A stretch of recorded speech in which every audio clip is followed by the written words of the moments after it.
and kick back until kickoff in 6 hours. You certainly put the day in game day. And with Specs lower prices, you'll save enough for tickets to the actual game. You're welcome. Specs. Cheers to savings. T-Mobile 5G home internet is here, bringing you a fast, reliable choice in internet for only $50 a month. No annual contracts, no equipment fees, no yearly price hikes, and setup only takes 15 minutes or less. With T-Mobile 5G home internet, you get fast, reliable Wi-Fi on America's largest 5G network, all for just $50 a month. It's that simple. And with T-Mobile Price Lock, we guarantee we won't raise the price of your rate plan. T-Mobile's here in your neighborhood, and we've got you covered. Get home internet from America's largest 5G network today. Visit your local T-Mobile store or go to T-Mobile.com/Wi-Fi to check availability. 5G home internet availability limited. 4G options also available. Qualified accounts include regulatory fees and price. $5 more a month without autopay. Price lock for qualifying monthly rate for data service. See details at T-Mobile.com/Wi-Fi. Aggieland, this is your home for Houston Astros baseball. Brought to you by Kelly Bird Dozer. Kelly Bird Dozer. You're listening to KZNE College Station Bryan.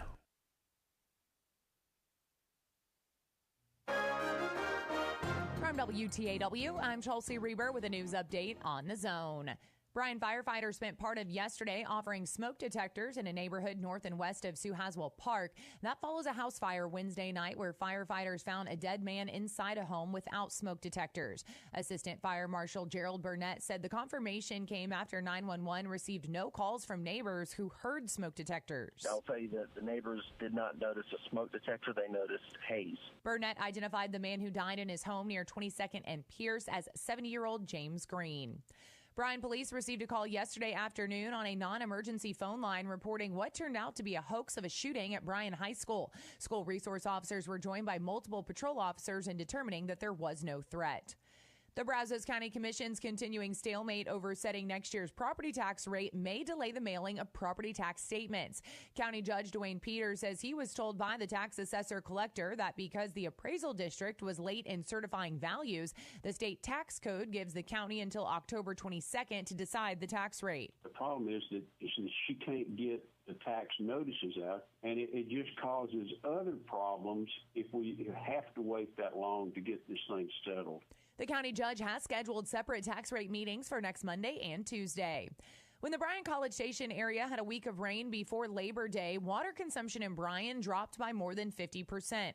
Public Works Director Jason Barfneck says Wednesday's consumption topped 20 million gallons for the first time since the rain ended. Demand prior to the rain, we were up around 22 million gallons a day. When the rains came there toward the end of August and the first part of September, we dropped down to 10 million gallons a day. Barfneck said the brief rainy period gave city employees an opportunity to do repairs in their water production system. For more news, go online to WTAW.com. I'm Chelsea Reber on The Zone. Time to talk Factory Builder Stores, celebrating that new location in College Station, located at 11907 Welborn Road, right next to the Ashley Furniture Outlet. They can service builders and the general public with locations throughout Texas, including right here in College Station. And at Factory Builder Stores, you're dealing with local people who do things the right way. So whether you're building a home or upgrading your appliances or outdoor living at your existing home, let Factory Builder Stores take care of you. Factory Builder Stores, College Station Showroom, open now Monday through Friday, 8 a.m. to 5 p.m. at Old Welborn Road, factorybuilderstores.com. We're here with Jackson Rollo from Rollo Insurance. And Jackson, you guys have been around for a long time. You're the very best at what you do. But I ask you, why Rollo Insurance? Well, we've been growing recently with over 45 offices in multiple states, but we haven't lost who we are. We're still super focused on being hyper-local and involved in the communities in which you're going to find a Rollo Insurance office. And we offer products like home, auto, life, health, and business insurance from some of the top carriers in our industry. You name it, they do it. Visit RolloInsurance.com. Good morning, sports fans. I'm Zach Taylor with your Aggie Sports Minute on the Zone. The Sports Minute is brought to you by Hilco Metal Roofing and Supply. Call 936-825-0500 or click HilcoSupply.com. Number 23, Texas A&M football is at Jerry World tomorrow to face 10th-ranked Arkansas. Now, the Aggie defense has been exceptionally good in the red zone this year, allowing just 2 touchdowns. Linebacker Edrin Cooper on the team's mentality inside the 20s. That's our biggest point in practice. Like, once we get into our red zone period or whatever, we all get together like, hey, this is most. Once the team gets this far, like, it's time, like, we're turn up a notch, give it everything we got, just us talking to each other on the field, like, give all max effort. Edrin and the guys will look to keep Arkansas and its 19th ranked offense out of the end zone tomorrow, and the teams duke it out at 6 p.m. in Arlington. The Fan Zone Show, brought to you by TexAgs, gets underway at 3 right here on the Zone. A&M women's soccer dropped its second straight conference match last night, falling to number 21 Mississippi State 1-0. With the loss, the Maroon and White are now 5-3-2 on the year. They'll look to bounce back this Sunday when they visit number 6 Alabama at 6 p.m. Coverage is on Gospel 97.3 FM. And volleyball is back at Reed Arena tomorrow to entertain Tennessee. First serve against the Lady Vols is at 2 o'clock. That will be followed by a Sunday match at 2 p.m. as well. And that's been your Aggie Sports Minute, brought to you by Hilco Metal Roofing and Supply. On The Zone, I'm Zach Taylor. Looking for the Zone prize rules? Would you like to apply for a job at the Zone? Or need a phone number or email for the Zone? Visit zone1150.com. Would you like to sign up for the Zone All Access newsletter? Looking for podcasts of TexAgs Radio, The Louis Bellina Show, or Chip Howard? Or would you like to see the Zone's daily schedule? Visit zone1150.com for more information, any questions, to contact us for everything and anything about the Zone. Visit zone1150.com. If I'm gonna do this, I'll need my news team at my side. News team, assemble!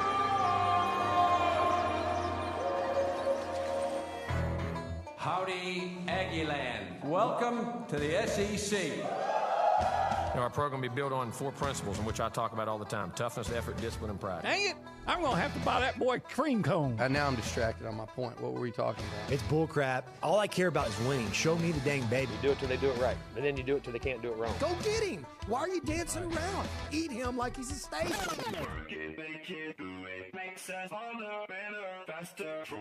He fits what TexAgs Radio is about. He fits into what the listeners are going to want. He's a pro on every level. That's how long I've been on ya. It's Nuño and the crew on TexAgs Radio, right here on Sports Radio 1150 AM and 93.7 FM. The Zone. You know how long I've been on ya. Since Prince was on Apollonia. Since OJ had isotoners. All right, we're back, or we're starting. That's the better way of saying it. TexAgs Radio, presented by David Gardner's Jewelers here in the Rollo Insurance Studio. We call this the Go Hour, presented by the Warehouse at CC Creations. Maroon never looked so good with Maroon U. David Nuño here, Olin Buchanan here, our Heisman Trophy voter, our columnist extraordinaire. OB, we're going to start things off with a question. All right, what's the question? Am I counting? So, look, I've gone back and forth on reasons why I think A&M will win, reasons why I think A&M will lose. Like, I haven't really set out a final point. But everything that I point at, if it means that they're going to win, I'm putting a lot of that on 2 freshman wide receivers. Mm-hmm. Am I putting too much on Evan Stewart and Chris Marshall for this particular game? Recognizing and understanding the offensive line has to play their part. Well, I think both of those guys have the ability to make big plays, especially against an Arkansas secondary that has struggled. But will they be able to make those plays if Max doesn't have enough time? Of course not. So I think those guys obviously have ability, and them being in the lineup and being available to make plays certainly enhances A&M's chances of winning. I just feel like the ability to have those guys on the field will open things up. And I know they've been in the games before. I also think not having them in the last game is part of the reason you did not see A&M go deep, why you didn't see them stretch out the field. I think that all played a part in it. Arkansas's got a better defensive line than Miami. But I don't understand how this happens, but apparently the O-line was surprised by some of the things. I don't know that Arkansas has a better defensive line than Miami. You don't know? I don't know. I mean, what have you seen from Arkansas's defensive line? Just that they have more sacks. They've got but most of those come from the linebackers. Yeah. They do have a defensive end transfer from Georgia Tech, and I can't think of his name right now. It's kind of an unusual name. Anyway, he transferred from Georgia Tech, and he's been pretty productive. He's got about maybe 4 sacks. But, that's one guy. I think some teams have run with him with some success. I don't know if they're I question if their defensive line is as good as it was last year. I don't know. Maybe it is better, but I don't know that I've I watched their whole game against South Carolina today, as a matter of fact. Got up early.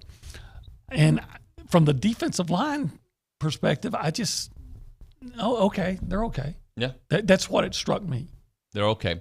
I'm going to read you a couple stats. So I was watching the CBS, I guess, weekly football preview show that they do. Rick Neuheisel was on there, and he says, here's a stat. Only 19 teams have averaged over 500 yards of offense. Arkansas is one of those. Okay. Follow-up. Only 21 teams are averaging under 315 yards. One of those is? A&M. A&M, this is Aaron Taylor, says, A&M has, and I had to look this up just to confirm it, A&M has less red zone trips than Iowa. Okay. They've been in the red zone 3 times this year. Is that a lot? No. Okay. A&M's time of possession. You looked this up with me. 123rd out of 131 teams at an average of 25-31 per game. Yeah. Those numbers, now, they're not the entire season. Well, they are the entire season up to now. They're not necessarily indicative of what it's going to look like, but that is worrisome heading into this game. The red zone thing doesn't bother me too much as, I'd look at like third down conversions, right? And I don't even know what A&M is on third down, but the red zone. So I got it right here. So do I want to give back 3 deep touchdown passes and a kickoff return for a touchdown because I need some red zone appearances? No, I would like to have some red zone appearances as well, I guess is my point. Like, okay.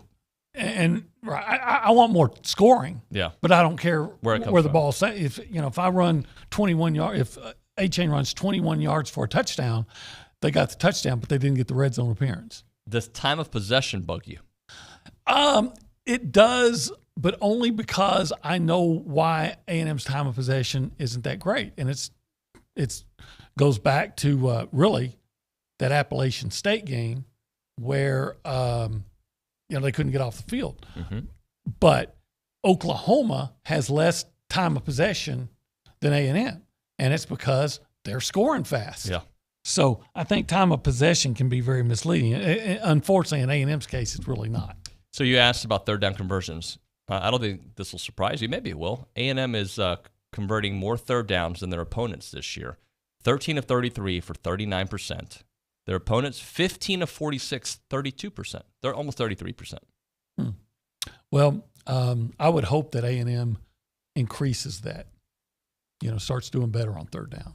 Another stat to me that has caught my attention. Arkansas is the number 2 rushing team in the SEC. They're also the number 1 rushing defense in the SEC. Yeah, and a few years ago, A&M, and I'm talking about 5 or 6 years ago, or even longer than that, A&M was like number 3 in the country in pass defense. But it was because everybody was running on them. Mm-hmm. I didn't feel the need to pass. And I think that might have something to do with that. Now, Bumper Poole's a good linebacker, really good against the run. Maybe they're doing a heck of a job. But they played Bobby Petrino last week. Well, they're going to throw. Spencer Rattler, they played him. He's going to throw. I can't even remember who they opened up. Cincinnati. I don't even know what they did. So I'm not saying that they're not a good run defense. I'm just saying I wonder how much is that they're just a brick wall of a run defense, or if it's like, well, hey, if their pass defense is so vulnerable, why am I wasting my time running? Yeah. So that can factor into it can be deceiving. The stats can be deceiving. That's an example why. I will say, though, I'd love to see the time of possession get a little closer to 30 minutes a game. But if I'm getting long touchdowns and 1 and 2 drives, one has to happen. Then I'll take it. Sure, but one or the other has to happen. It either has to be the Oklahoma scenario where you're scoring a bunch of points. Which I would hope it would be. That would be great. That could help a little Unfortunately, we've not seen anything really that would indicate that would be a possibility. And because based on what we've seen, we would hope A&M controls the ball and is able to have some long possessions and get into the red zone and finish up. So when I analyze this game, and we'll do our pick six here in the next segment, when I analyze it, most of my optimism is based on hope. I hope they throw the ball downfield, and I hope they start scoring. But I have not seen that in forever, and that's where I am. And part of it I do think is they haven't shown much. Yeah, so far it's like this game's almost like going on a blind date where someone, and it's another woman told you, oh, she's awesome and she's beautiful. Because I don't know about you, but I never trusted a woman's opinion on the appearance of another woman. You would trust your dude friends, though? But so a woman will tell you somebody, just look at women differently, right? Yeah. And so you go in thinking, hey, this is going to be awesome, and then maybe you're a little bit disappointed. Like, I mean, she's all right. Yeah, right. So we're hoping that all these things are going to be, they're going to happen, that Evan Stewart's going to go in there and make a big difference. They're going to be able to throw the ball deep, and they're going to be able to exploit that secondary and run the football. All the things. This offense it's just ready to explode, and this is the game it happens. But you really don't have anything that tells you that that's going to happen. I mean, right. It might be everything that we're told or that we hope for. But nothing that we've seen to date would say, okay, they're again. I hate to be that guy. I'm trying to look at it balanced, but Appalachian State gave up 63 points to North Carolina. So I'm thinking, man, A&M's going to go up and light them up, and they did not. But we just saw nothing that would make you think they'd be able to put up 41 points against Alabama last year, and they did. Exactly. The blind date was awesome. This is where my analysis, this is terrible analysis, but I do think Jimbo can game plan for a big game. Right? It's not terrible now. I'm just saying that. So do I think that he's got some things up his sleeve this week that we haven't seen? Absolutely. I would not be surprised at that. And probably the fact that or possibly I don't want to say fact, the possibility that he wasn't showing anything, that he was trying to be somewhat conservative, not to show anything for SEC play, might have, might have backfired, if that is indeed the case. Yeah. Well, and let's go ahead and be honest. The game plan had to be altered a bit Saturday morning when two of your targets could not play. It's true. I know that, who was it? Jordan Pugh told us you just plug and play. It shouldn't affect, but it does. It does affect. Yeah. I mean, you can't always, you say plug and play is a really great idea, but there's a reason one guy's first team and the other guy's not. Yep, no doubt. And it's because the first teamer typically is just better. Let's go around the room and say hello. Behind the glass is Nick Savage. Good morning, Nick. Howdy, y'all. Good morning. Howdy. What's going on with you, sir? Oh, I'm just kind of looking around and trying to find something to give me some faith when it comes to the offense exploding. And I was looking at Max Johnson's game log from last year, and what I noticed, just kind of a trend, but when he faced like middle of the pack to back in pass defense, those are usually his like 300-yard passing games. And I mean, when he faces Alabama, obviously he struggled just a little bit with only about 160 yards. But I mean, when he does get the chance to play, lesser pass defense, he can capitalize at least. Granted, it's a completely different team. I understand that, but just something to look at, a trend to follow maybe. That is interesting. I'm trying to remember what his numbers were against Texas A&M last year, because last year he threw about 300 something. He was 22 for 38, 306 yards, 3 touchdowns, no picks, and he was sacked 6 times. Yeah, twice on the final possession. I always bring that up because I thought that was it. I still wonder why they took Michael Clemens and moved him to the left side when he was just killing the guy on the right side for that on that touchdown. But I get it. I guess they wanted him to come from the blind side. But here's the hard part for me is that I just don't know which A&M team is going to show up. And like with Max, you look at what he did at LSU. I don't know if you can use that those numbers here because we just haven't seen an offense at all, really. Here's the thing is, and this is what's so frustrating. We've seen Aniyah Smith be a big play guy against better defenses than Arkansas. Absolutely. We've seen Max Johnson be able to perform at a high level against better defenses than Arkansas. Absolutely. We've seen Devon A-Chain put up huge numbers in the running game. But we've not seen any of that this year. Now, obviously, with Max, it's one game, so we can't rush to any judgment there. But we saw Aniyah in the first game against Sam Houston, but not since then has he had the huge dominant game. To me, not that this game per se will tell us how the rest of the season is going to develop, but it might, right? Like that's to me. If we don't see offense again, then I think I've given up hope. If we see offense, all right, we've been holding back. Let's go.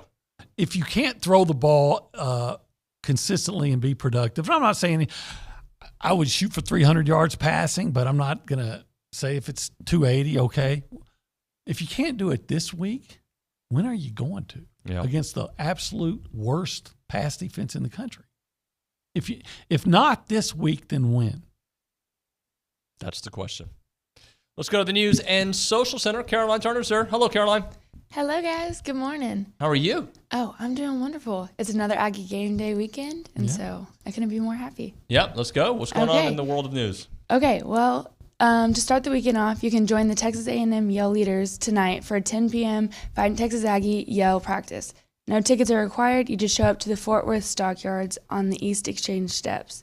The Association of Former Students has already secured the location and city and local noise permits. All right. I got nothing for that. I mean, good. Yeah. I'm sure that they have to do that everywhere they go. Yeah. And it's old hat to them. They know what.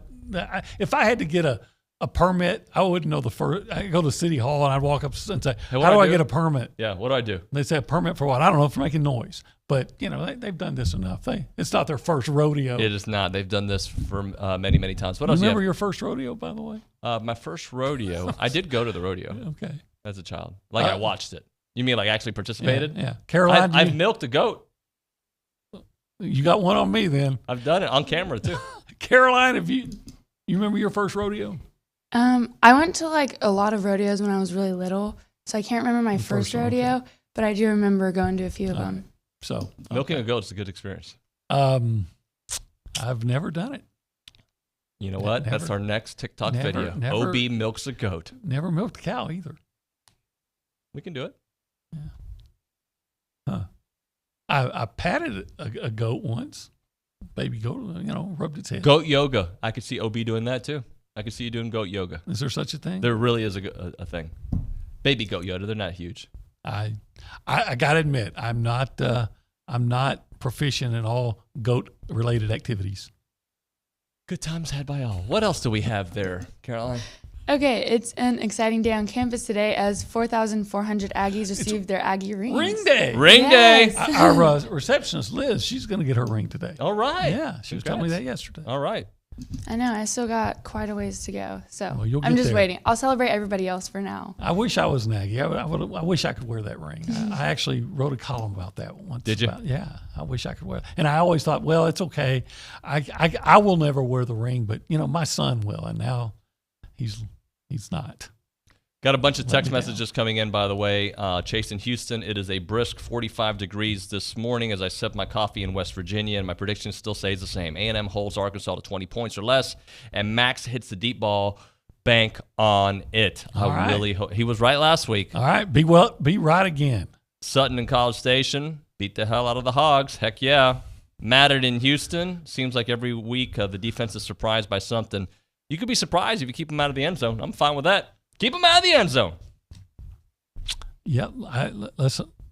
Yeah, if they don't score, they can't win, right? Well, this is true. Hey, we'll come back with our pick six, but right now I want to talk about Caldwell Country Chevrolet, located there in Caldwell. Obviously, that's their name, and they are locally owned and operated by a former Aggie alumni. Complimentary pickup for delivery for all their service customers. Right now, they got some good specials going on. 3.49 APR for 60 months for well-qualified buyers on the Chevy Trax and the Malibus out there. It is truck season, and the accessory allowance on the 2022 1500 models. So good times had by all. Go check them out.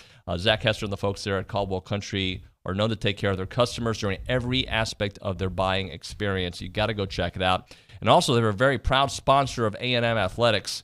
It is not a long drive, 15 minutes. Brian and Caldwell, short conversation away, but you will see the difference when you step on the lot and you do business with Zach and the fellas there at Caldwell Country Chevrolet. Highway 21 in Caldwell. Online at caldwellcountrychevrolet.com. I'm Chelsea Reber with your community calendar on the Zone.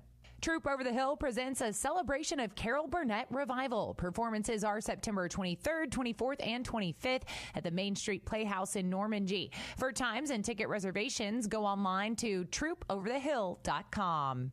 Brazos County Master Gardeners are hosting an educational program with Daniel Hoffman from Trophy Fisheries, who will discuss garden ponds, construction, features, and maintenance. Tuesday, September 27th at 7 p.m. at the Brazos County Extension Office. Pink Alliance is proud to present Olympian and breast cancer survivor Shantae Lowe as this year's speaker for the 19th annual Surviving and Thriving Luncheon, Wednesday, September 28th at the Hilton. Purchase your tickets at survivingandthriving.org.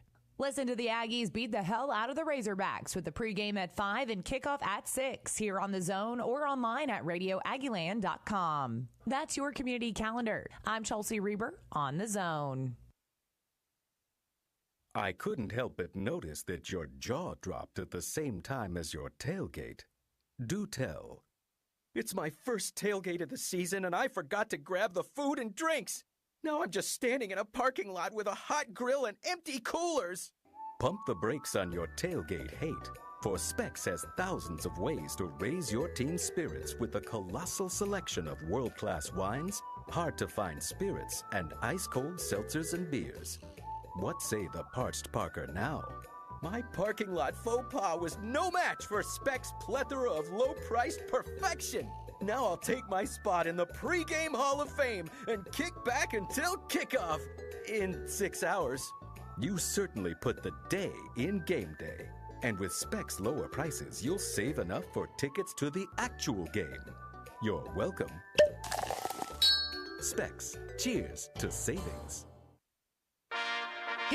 Hear ye, join the king of the Texas Renaissance Festival in the first ever Renfest Northgate Pub Crawl on Friday, September 23rd. 6 p.m. at Rough Draft, 6:30 at Dudley's Draw, Dixie Chicken at 7, and O'Bannon's Tap House at 7:30. Dress in your favorite Renaissance garb for a chance to win Renfest tickets. Come to one, come to them all. We'll see you in Northgate this Friday, and we'll see you at the Texas Renaissance Festival starting October 8th. Huzzah! Keyshawn Johnson, Jay Williams, and Max Kellerman. I'm a huge Star Wars fan. Are you watching Obi-Wan Kenobi? Yes, I am. Okay, because I'm watching it with my kids. I don't want to offend anybody, but I don't even know who Obi-Wan Kenobi, I got you. But, Darth Vader was catching wrecking on episode. Darth Vader showed up in episode 3. Came out up until a couple years ago, I thought it was Dark Vader. Listen in to Key, J. Will, and Max, powered by WC Tractor from 5 to 8 on the Zone.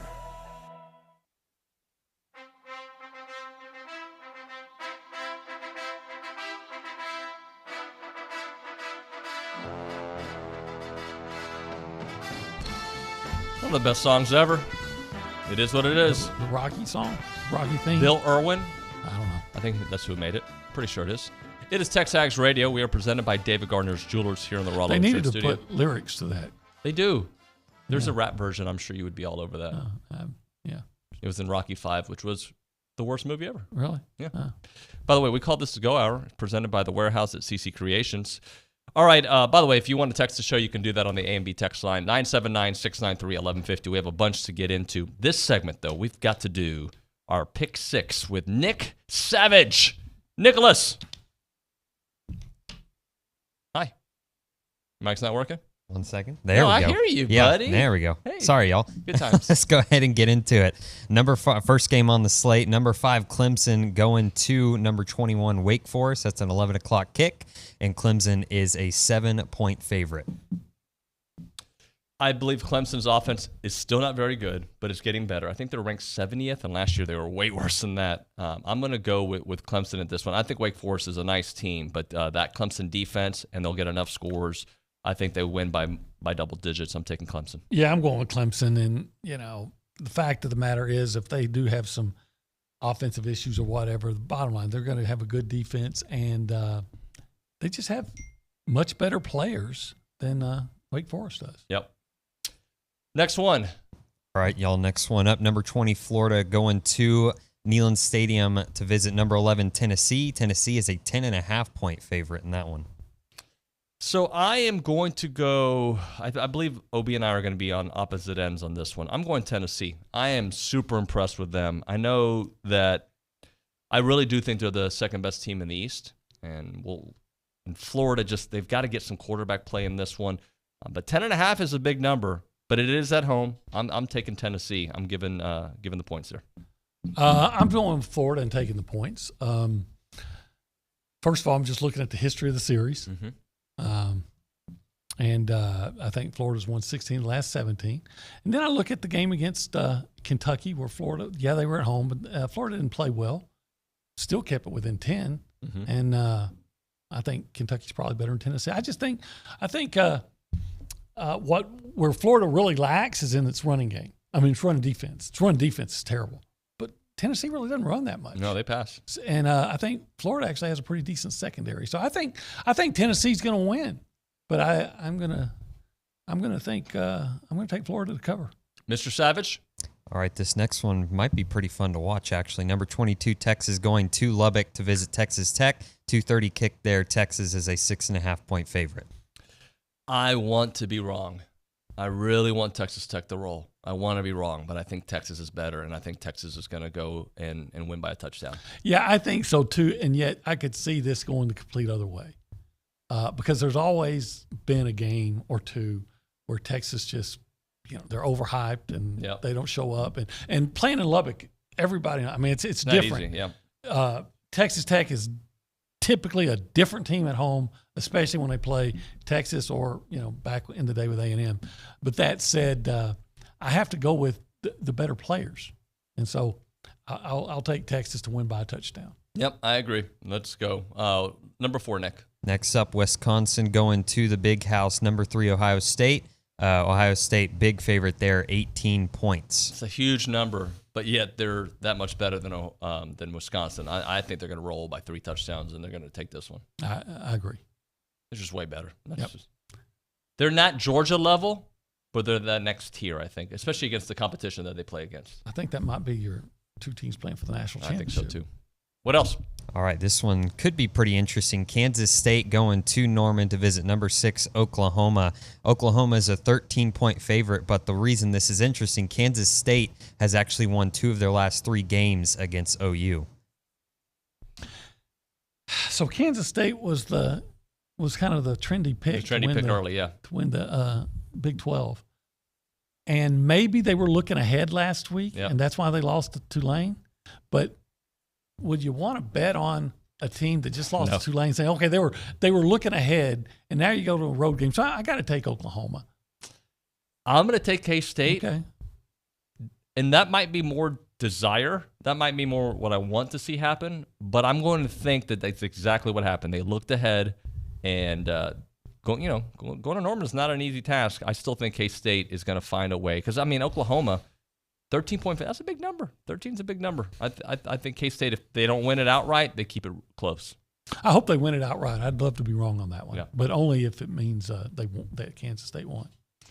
All right, the big one, number 6. I forgot. What game is it, Nick? Yeah, last but not least, number 10, Arkansas versus number 23, Texas A&M. That's at AT&T Stadium, 6 o'clock kick. Texas A&M only a 1.5-point favorite. So let me go first because I think you'll have happier news than I will. So I've gone back and forth. I've talked myself into A&M winning, talked myself out of A&M winning, and then I asked myself this question yesterday. When it comes to A&M, and if I had to put money on it, what would I do? Like, not theoretical money, actual money. If I had to put actual money on it, I think I'm putting the money on Arkansas, and that hurts my feelings. It makes me upset. It's not what I want to say. I just got to see some offense first before I can put money down on A&M winning against a ranked team that I think they can beat and they actually should beat. Show me some offense, and I'll start picking you more often. I picked you in the obviously the first 3. I'm going to Arkansas, unfortunately.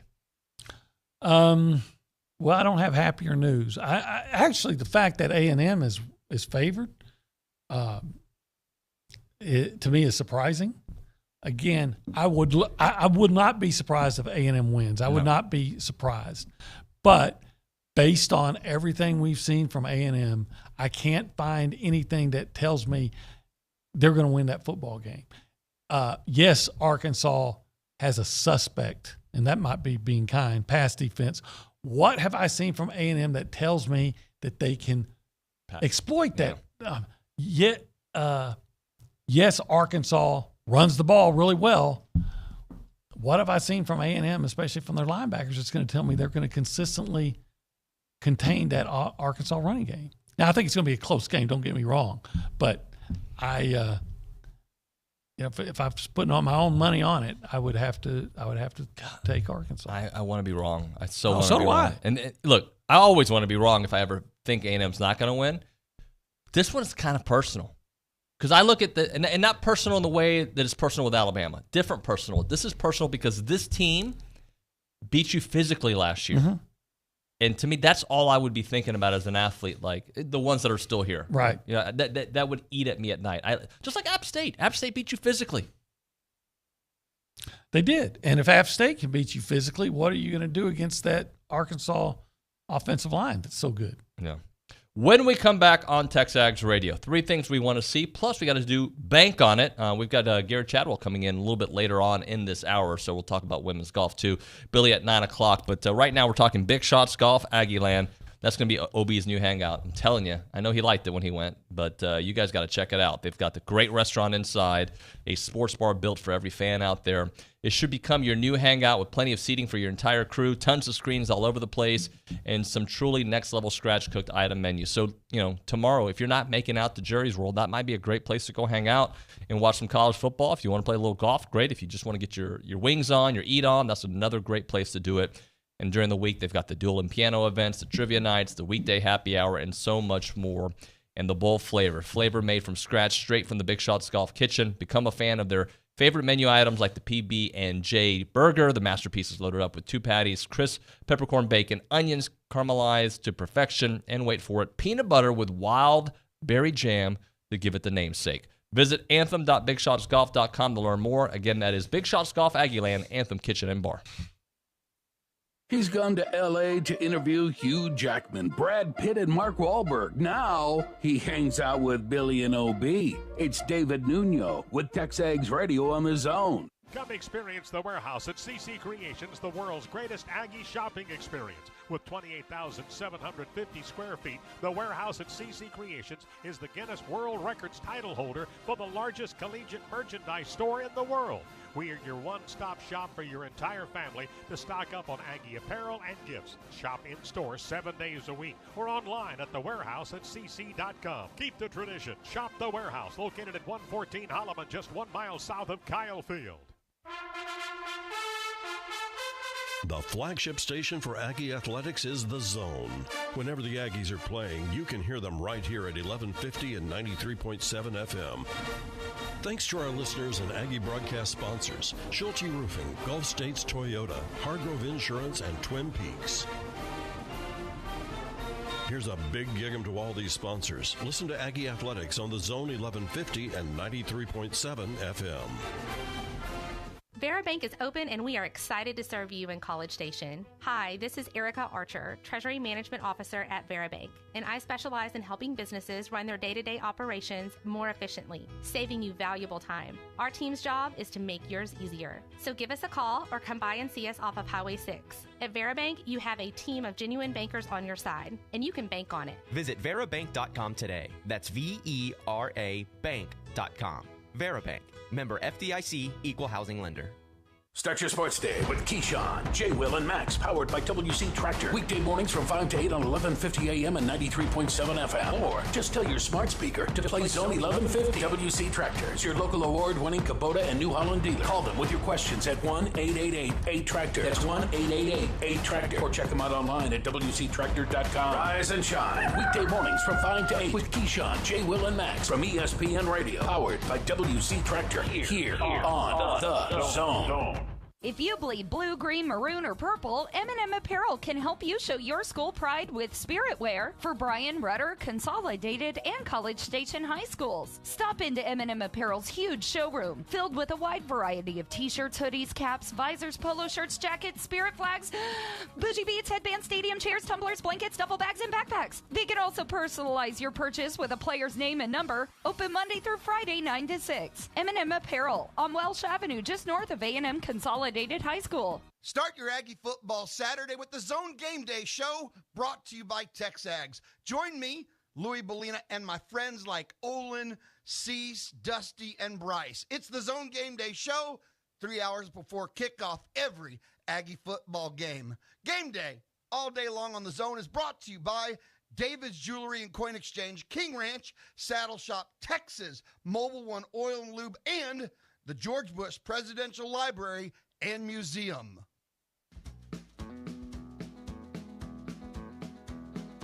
On the road again. Just can't wait to get on the road again.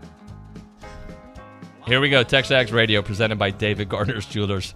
Let's go to the News and Social Center. I haven't told Caroline to read this yet, but I just saw this. Dr. Lee on campus has a text for us. People are a little disappointed with our picks this week, my friend. So let's go to Caroline.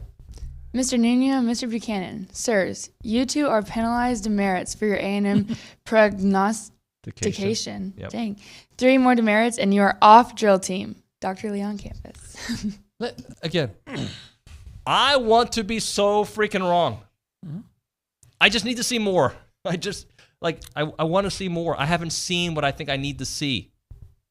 Well, if we could throw for 200 yards a game, not 100 and whatever it's been, then I might feel a little bit better. One of the first things I said when Gabe put me on the radio was that I will always tell the truth as I see it, yep. whether it makes you comfortable or not. And whereas I do think A&M is going to be very competitive in this game, I have to go back to what we talked about. What have you seen, Mr. Lee? What have you seen that would tell you that A&M is going to be able to exploit the Arkansas pass defense? What have you seen? And what have you seen that would tell you that A&M is going to stop Arkansas's running game? Now, is the potential there? Yeah, the potential for both is there. But again, I'm basing it on production. Currently, I have more faith in the defense stopping the running game than I do in the offense. Well, maybe, but I saw. Maybe I have more confidence in the defense overall. I saw Miami run the football pretty well last week. And quite frankly, I saw Appalachian State, when it really mattered, run the football pretty well. And, maybe A&M's going to come up with some way to shut down or contain Arkansas's running game. Maybe their linebackers, both are going, or whoever's out there is going to play the best game of the year. That happens. Like I said, we didn't see Calzada playing the way he did. But based on what we've seen, I just couldn't. I can't just come out here and be a fanboy and say, "Oh yeah, we're going to win them. We're going to beat them, Ags." Because based on what I've seen, A&M doesn't look like a good matchup for A&M. Let me read this. Brandon Walker on the YouTube chat says, A&M showed us what they can do against the bad pass defense. They put up 380 yards passing and 3 TDs at over 45 yards. I think this game is exactly the opportunity we need. I don't know which game he's talking about. I think he's talking about Sam Houston. Sam Houston, okay. Okay, so you had 3 really big plays and some nice plays against what's essentially still an FCS team that got beat, I think, the next week by Northern Arizona. 10-3. So I'm just. I hope so. I hope so. But that's what you've seen. That's what you're based on. I'm going to throw all over Arkansas because I had some success against a Sam Houston team that's not as good as it used to be. Yeah. Now it is time to bank on it, and I've got something I'm banking on, which is going to sound completely different than what I just said, but just roll with me here. Bank on it, presented by Vera Bank, authentic relationship-based banking built for real life. Go see Joel Jackson and the team. Learn more at verabank.com. You going back and forth with the media members still? No, this is Spencer. All right. Well, hey, Spencer. All right. What do you want? You want me to bank? I can bank, or you can bank. Whatever. We can both bank. Now go ahead. Now I'm banking on A&M throwing the ball. I know. I just said I got to see it. But I know how good of a head coach Jimbo is, and I do believe he exploits weaknesses, and he'll find a way to throw the ball, and we're going to see some deep passes. As much as I want to see them do it like they did against Sam Houston. Actually, I wanted to see it more against Sam Houston, to be very honest with you. But we did see 3 really big plays. You're right about that. I am banking on A&M throwing the ball way more, and hopefully some quick passes too, because I think that's how you're going to get those linebackers out of the box. Yeah, I agree that A&M's potential to exploit the passing game is greater than their, or I don't know if I agree. I don't know if you felt different or not now, but I think that potential to exploit the Arkansas pass defense is greater than the potential to stop their running game. But what I'm banking on, and it seems like I go to the bank every week for this, it's got to happen sooner or later. I'm banking on this being the game where A-Chain breaks out. He's just too good, and he showed signs last week. I think the offensive line got better with Bryce Foster back, and I think Trey Zoon played the best game he's played as an Aggie, which makes sense. Every game he should be better. So all those combined, I'm thinking this is the game where A-Chain finally just breaks out and has the kind of game we or performance that we anticipated seeing from him on a consistent basis. And to be honest, we may get that too. Or if you get both A-Chain and Evan Stewart or Ananias Smith to have, I don't think that guarantees you, but if both of those guys, 2 of those 3 guys have big games, I think A&M is in position to win this game. I'm going to read this one from Nathan, who says, Arkansas needed 5 huge passing plays to beat Missouri State, a 64-yarder, a 47-yarder, a 38-yarder, a 73-yarder, and a 43. I can bank on our secondary not to give up 30-plus bombs. Okay. I hope so. I think A&M I think A&M's secondary, A&M has a huge advantage against Arkansas's receivers. If that's what you're banking on, if you said, hey, this is where the game's going to be won or lost, Arkansas's receivers against A&M's secondary, I'm feeling really good. I'm picking A&M to win. Yeah. Tell me again about that run defense, though. 3 things we want to see, OB. Let's do it here in the next 2 minutes because we got Coach Chadwell coming. I want to see A&M play good, strong run defense. I want to see their linebackers come up and fill in holes. Okay.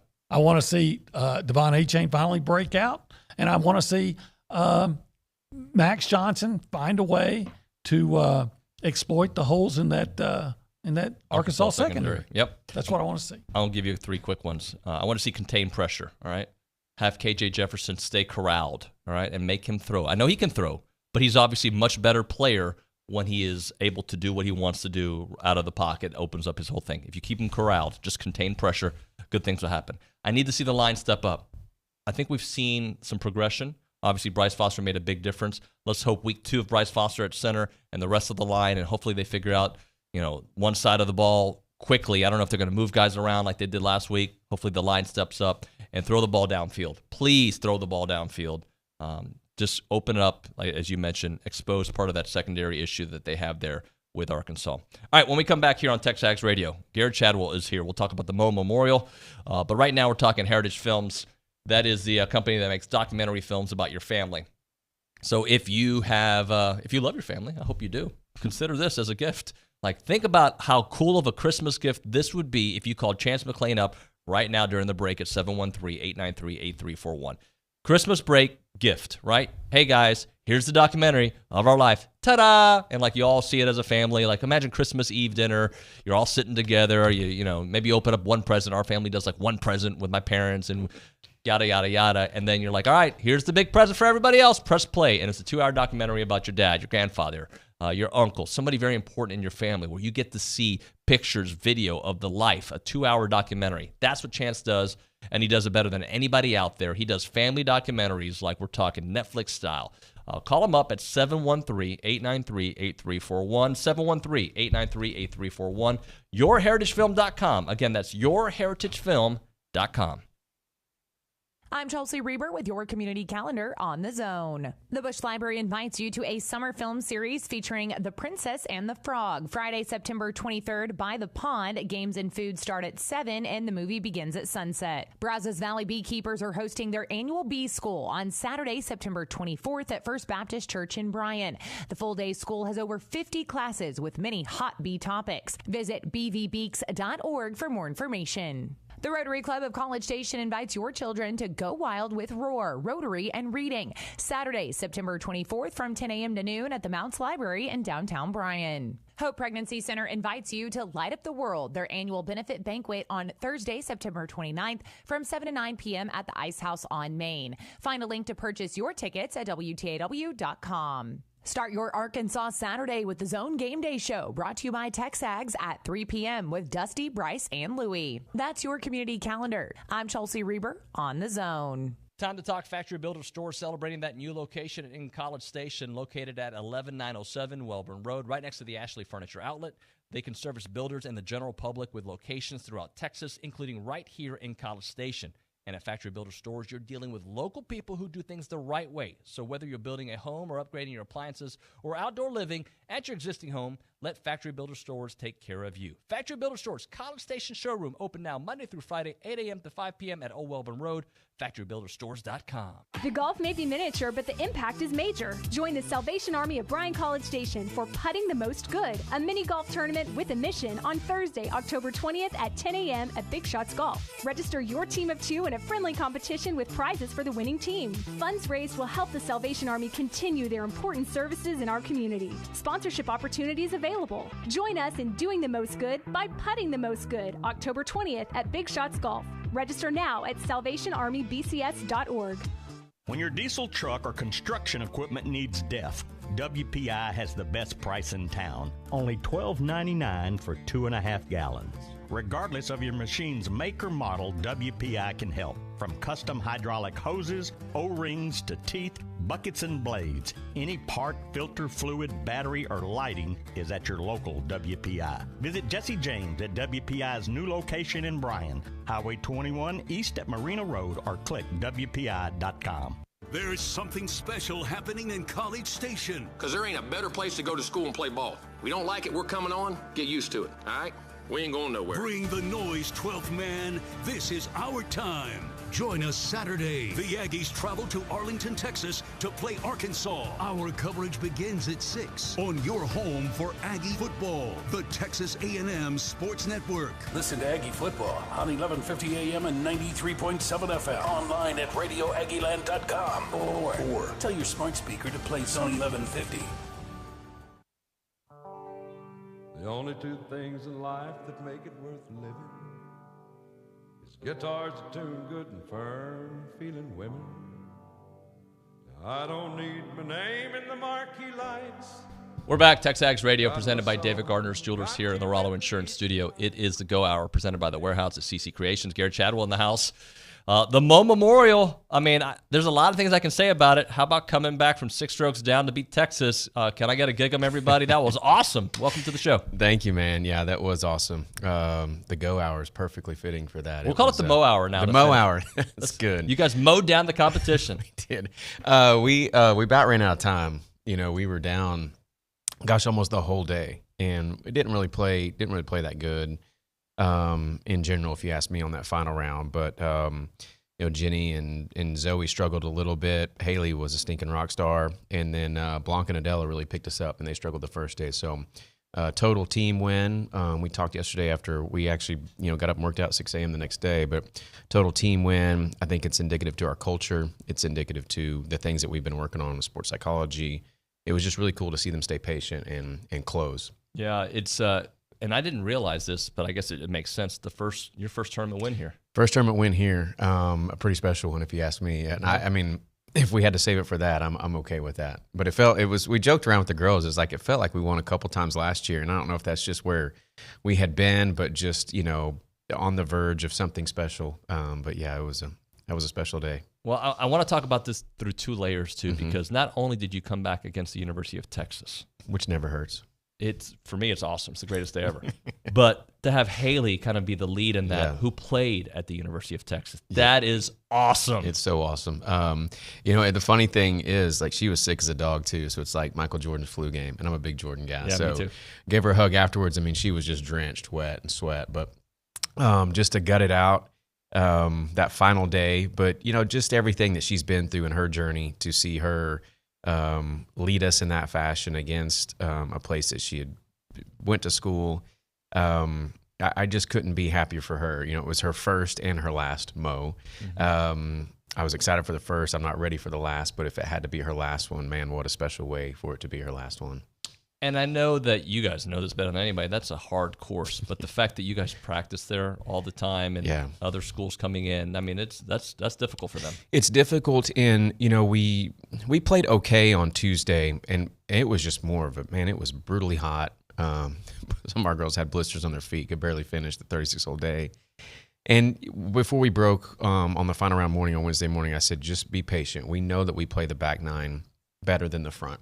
It's been, it's shown up in all of our qualifying scores. So we just want a chance. And it was somewhat close. We leaked a little oil at the beginning of the back nine, but man, we closed in great fashion and had some birdies on some of those finishing holes, which is hard to even make pars on. So, and I can't say enough great things about that five that really got the job done this week. So when we talked a month ago, you were, I don't know if concern is the right word, but there was like you wanted more time. Is it concern is the right word? It's fair. It's fair. Got to be a much better start than you expected. Way better. And just as you mentioned, traditions, maybe sometimes it's fool's gold is not the right word. It's just like maybe it makes you look worse than what you really are. But we talked about, we went to Pebble and I thought we competed really well. We weren't sharp in all facets, but we competed really well, and we looked cleaner this week. And so, I think it was riding around watching. It was just like, it's crazy that September and you're just evaluating really. Like, we knew that golf course better than anybody else, so there wasn't a whole lot of hands-on coaching. It was just kind of more watching so we could take it into practice. And then, man, they impressed me again with how they handled themselves and stuck in there and never panicked and finished, which is what we had to do. I'd be remiss if I didn't mention the Aggie men's golf team is doing awesome as well. Yes, they are. They're doing great. And Yes, I actually saw Corton the other day on the way into the stadium. He had a bunch of people around him as expected. So long putting, I know that was key for you all. Talk a little bit about that. Yeah, I thought we were really good with speed control. We didn't, it's like we keep beating the same drum with traditions being hard. Like, you can hit a quality golf shot and it sometimes has to beat a space. So you might have 20, 30, 40 feet to try and convert into putts for par. So, you can hit a quality shot and you don't want to give that away with an inopportune 3-putt. But I thought we really, we drove it fairly well. The rough is really high and thick there. So even, a marginal shot, you can have to just kind of hack it out of the rough and then try and get up and down from par. But I thought we drove it pretty well. It's still thick around the greens. I thought we chipped it and pitched it fairly well. I just think that the telltale sign to those past 2 days was just our composure, our maturity, how in the moment we stayed. We didn't really get ahead of we were ahead or behind, and we just played golf until the last putt dropped. And that was Ginny making a really clutch bogey save at the time on 18. Hey, we've talked about the Mo, and I know last time you were here, but for those who don't know, why is this such an important event that you all had to bring back? I think first and foremost, it's honoring Monica Welsh's legacy. She passed away in a tragic car accident in the early 90s, and the family is still around. General being, very present around campus. Jim, one of the brothers, was there, and it was really cool to hug him and shake his hand, and he came out and watched. But that, and also for our young ladies to get a chance to play in front of Aggies. It's our only home game of the year. Man, the 12th man showed up, the volunteers. I just remember, I think I said this in our thank yous, was when I had other teams here, the impression on me was just how much support there was around. So many people came from campus to watch the young ladies play. And that is so unique. We play on a lot of other people's campus, and you don't see that. So I think it's honoring Monica's legacy and providing an opportunity for our girls to compete at home. All right, before we hit a break, the Aggies return to the course October 3rd through the 5th at Blessings Collegiate Invitational in Fayetteville. We've got about 15 to 30 seconds to roll with. What do you want to see? This weekend and that weekend is a big Big deal in my household. Okay. Because I've married a hog. Oh, so, yeah. We need a football win this Yes. weekend, and Yes, we we need to do. go play next weekend. So that's the most important thing for me. But we play all 5 together. The guys are going there too, so it's a good chance for, if you're up in that way, to see both teams play at the same time. Awesome. Thank you so much for Thanks, coming David. in. Yep. Talk to you soon. Gig 'em. When we come back, Bailey Lucci's here, also around Aggieland with Kay Nagley. All that and more. It's TexAgs Radio.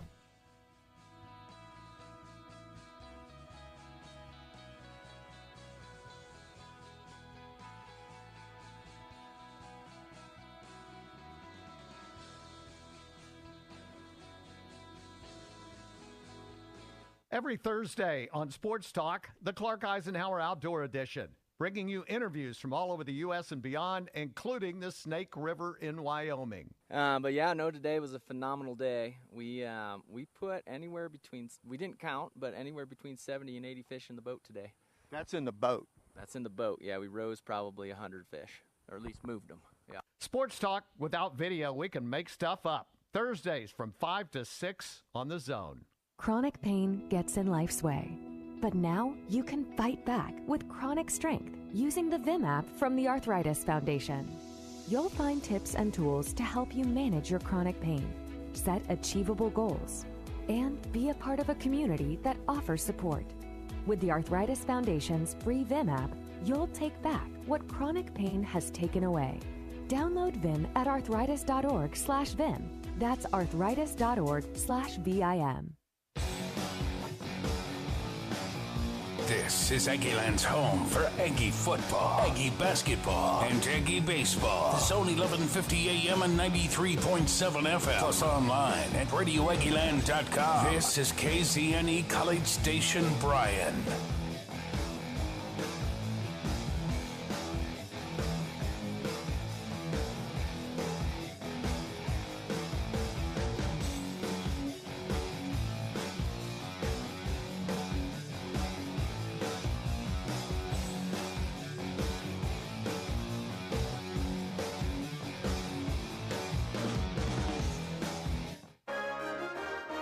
From WTAW, I'm Chelsea Reber with a news update on The Zone.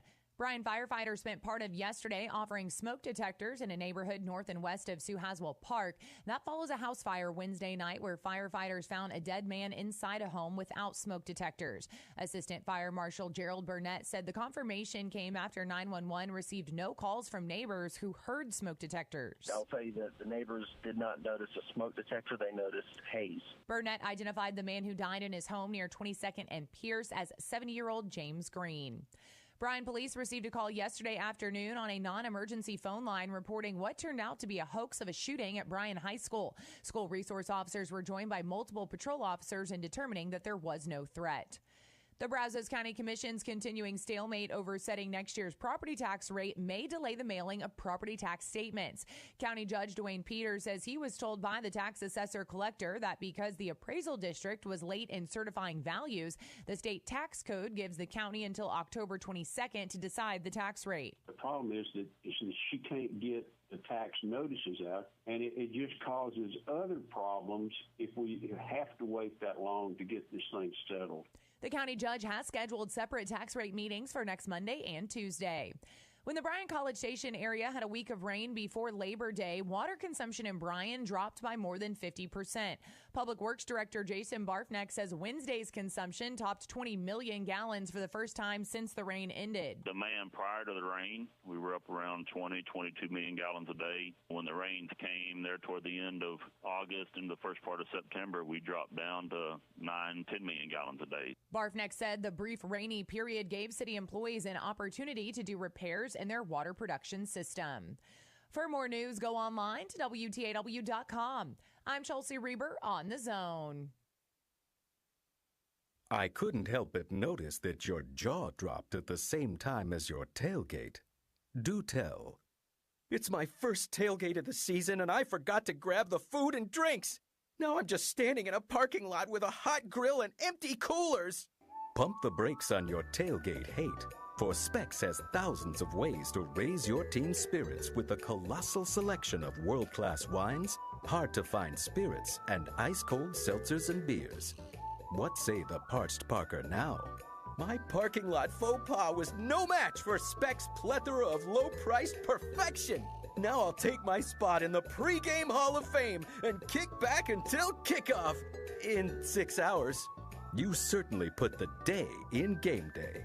And with Specs' lower prices, you'll save enough for tickets to the actual game. You're welcome. Specs. Cheers to savings. Good morning, sports fans. I'm Zach Taylor with your Aggie Sports Minute on the Zone. The Sports Minute is brought to you by Hilco Roofing and Supply. Call 936-825-0500 or click HilcoSupply.com. Number 23 Texas A&M football's at Jerry World tomorrow to face 10th-ranked Arkansas. Now, the Aggie defense has been exceptionally good in the red zone this year, allowing just 2 touchdowns. Linebacker Edrin Cooper on the team's mentality inside the 20s. That's our biggest point in practice. Like, once we get into our red zone period or whatever, we all get together like, hey, this is most. Once the team gets this far, like, it's time, like, we're turn up a notch, give it everything we got, just us talking to each other on the field, like, give all max effort. Edrin and the guys will look to keep Arkansas and its 19th ranked offense out of the end zone tomorrow, and the teams duke it out at 6 p.m. in Arlington. The Fan Zone Show, brought to you by TexAgs, gets underway at 3 right here on the Zone. A&M women's soccer dropped its second straight conference match last night, falling to number 21 Mississippi State 1-0. With the loss, the Maroon and White are now 5-3-2 on the year. They'll look to bounce back this Sunday when they visit number 6 Alabama at 6 p.m. Coverage is on Gospel 97.3 FM. And volleyball is back at Reed Arena tomorrow to entertain Tennessee. First serve against the Lady Vols is at 2 o'clock. That will be followed by a Sunday match at 2 p.m. as well.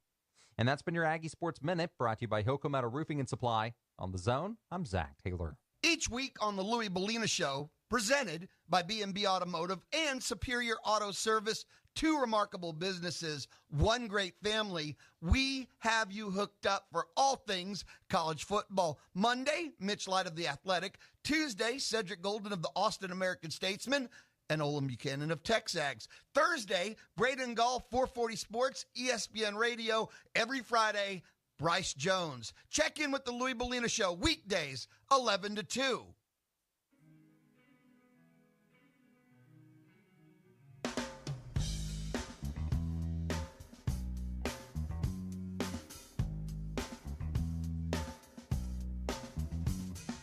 Come to decide that the things that I tried were in my life just to get high on.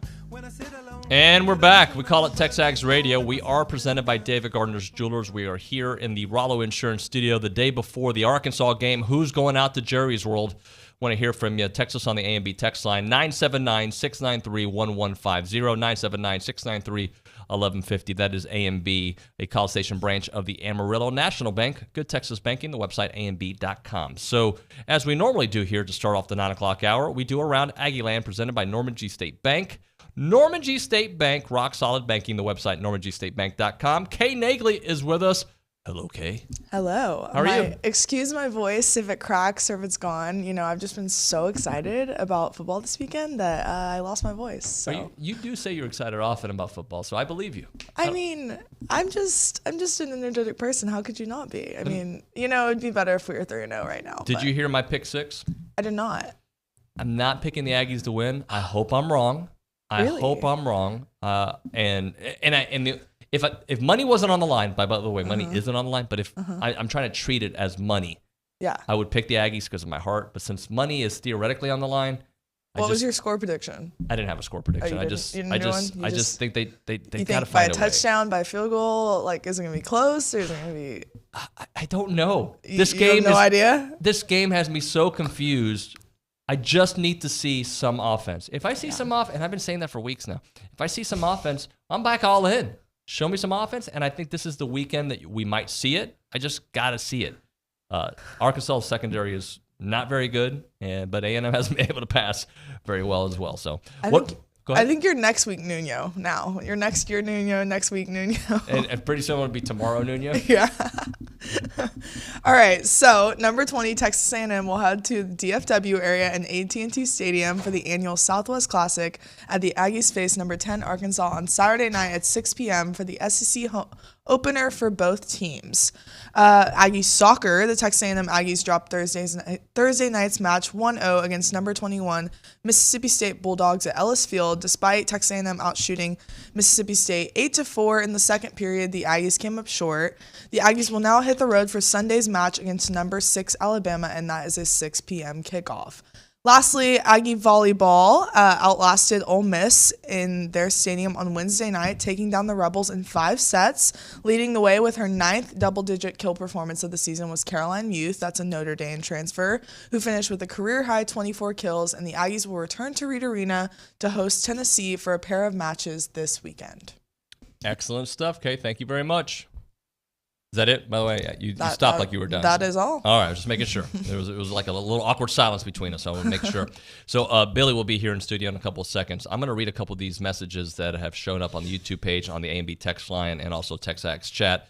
But if we win this weekend, I need you guys to pick against the Aggies for the rest of the year. That's Josiah White.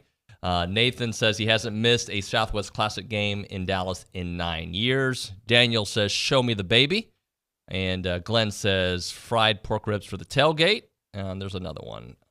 Where's the other one?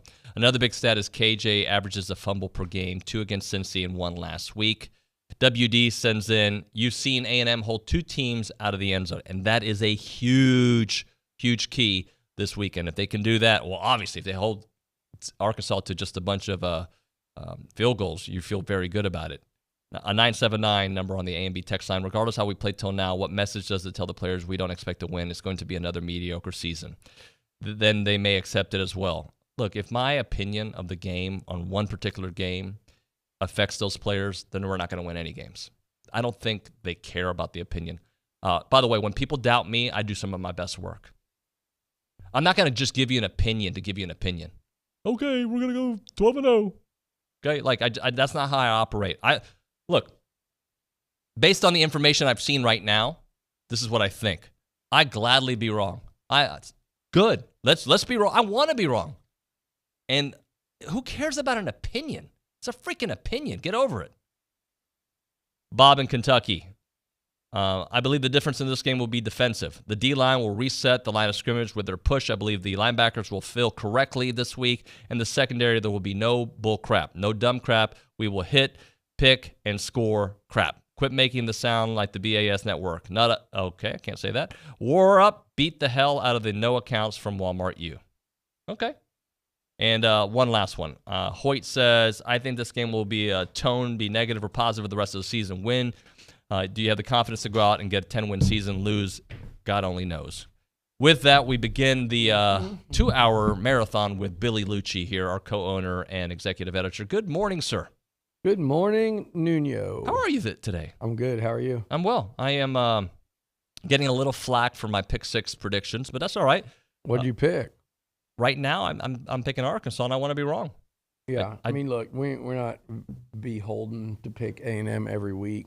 It's funny how people can pick and choose who they get upset with. Like, you don't get upset if you pick Alabama to beat A&M when Alabama's a 17-point favorite, but if you pick Arkansas to beat A&M, then all of a sudden, you're a bad Aggie, or you're not being positive enough, or someone across the street will start crying about it and take it to the athletic director or whatever it is they do over there. So who gives a damn? Yeah. Make your pick how you think the game's going to come out. Otherwise, what the hell are we doing here?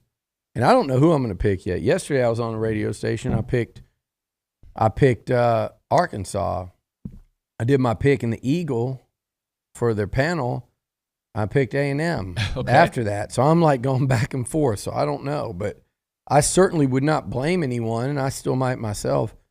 I wouldn't blame anyone for picking Arkansas. I've changed my mind like 7 times this week because I see the way. Mm-hmm. I just need to see the way. There's part of me that thinks A&M's going to really come out to play. The opposite of what they did last year. I would say the opposite of what they did 2 weeks ago against App State, but I didn't think they didn't show up to play. I really didn't. I thought they just didn't play well. I think they weren't prepared. I didn't get that vibe out there. That was a team that just didn't come to play a football game that day. I think they underestimated App to a degree. I think we said they got outcoached and outplayed that day. Yeah. And that, it is what it is. I thought the opposite was true on Saturday. It's funny, like the outcoach thing always makes me laugh because people in that profession will take a lot of credit and they'll tune in and want to hear it and read it, and their friends and families and everybody will be all excited, outcoach this guy. This guy outcoached Jimbo Fisher. This guy outcoached Nick Saban. This guy, what a terrific coaching job by Jimbo and Elko. And, and then you change that word and flip it around the other way, and it's just like the end of the world. People are upset. People are crying. People, and it's wild to me that it works that way because I would say, A&M and Jimbo and crew outcoached Miami. Mm-hmm. And Kevin Steele, who's a really good coach. Very good coach, yeah. Cristobal, I don't think it's that hard to outcoach him. I've never thought he was very good in terms of X's and O's, but I do think he's a good motivator. And I think his OC is a guy that got a ton of attention for what he did at Michigan last year. So those are two really good coordinators. And A&M's guys outcoached them. They out X's and O'd them on the field Saturday night. And that was a big part of why they were able to hang on and win. This week, I think the coaching and the playing could go either way. I think Sam Pittman, he's going to have his guys ready. I've heard you talk about it, and I wrote about Jimbo has his guys ready almost every time for big games.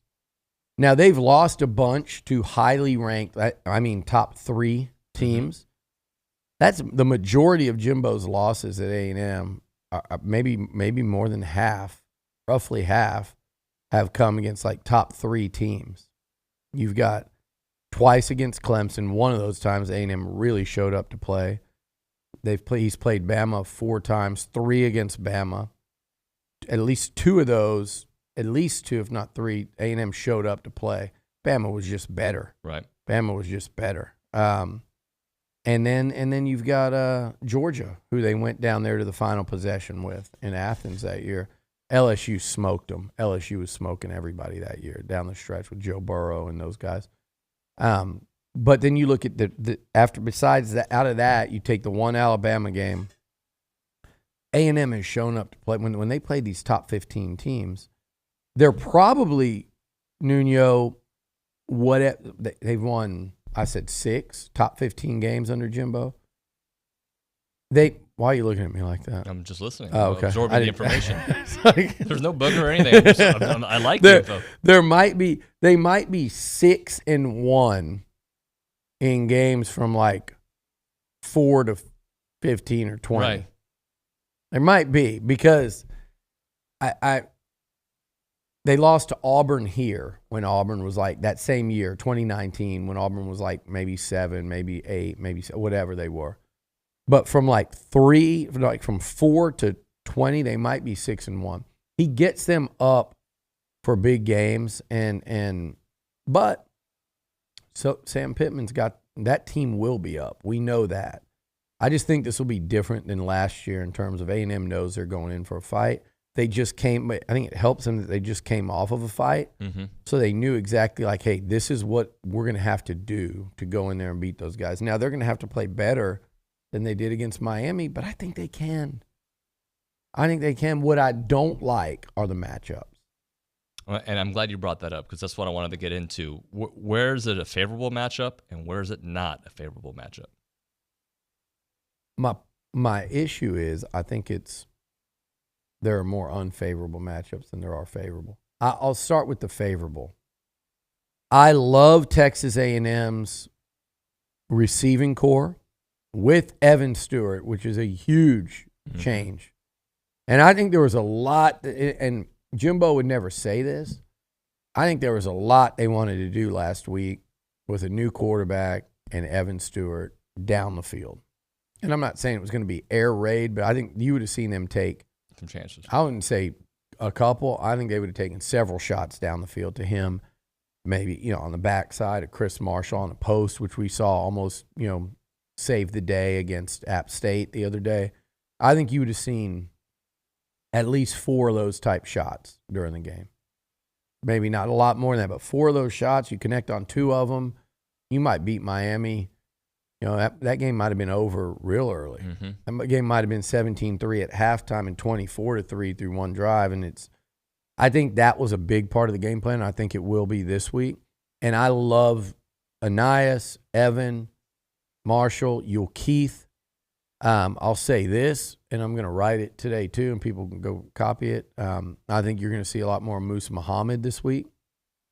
He's practiced a lot. Yeah, go race to it. Go and let everyone know about it. Said it here first. At least cite me. You'll see more of Moose this week because he's practiced a lot more with that group. And I like that matchup against the Arkansas DBs minus Catalan. Even if they get Miles Slusher back, which it sounds like they will, but we know how these injury things go. They return to practice, they're getting work, but not quite ready for a game. Maybe next week. Oh, not quite this week. Maybe next week. We'll see. Without him, it's an even bigger advantage there for A&M. But I like it either way. I like their skill guys versus Arkansas's secondary. I like A&M's secondary versus Arkansas's receivers. I think the Aggies match, and that's a position where A&M's getting a lot of guys back. You saw Jalen Jones. How much would he have helped against App State? Heck, the way yeah. he played the other night? Tamani's coming back from the targeting. Brian George coming back from the targeting. Antonio Johnson practiced all week. We saw him leave the game and come back. Denver Harrison, Smoke Bowie will be available. And Denver was already playing a lot. Mm-hmm. He was playing a lot in those first 2 weeks, pushing to start. And then Miles Jones has practiced now pretty much all week for 2 weeks in a row. It goes back to what I was saying about that Slusher thing. I know he's kind of become, like the white buffalo there. Everybody's wondering, okay, well, when are we going to actually see him on the field? I think that might be this weekend. So I love the A&M DBs versus Arkansas receivers. But there are 2 problems with each. There's a problem with each of those things.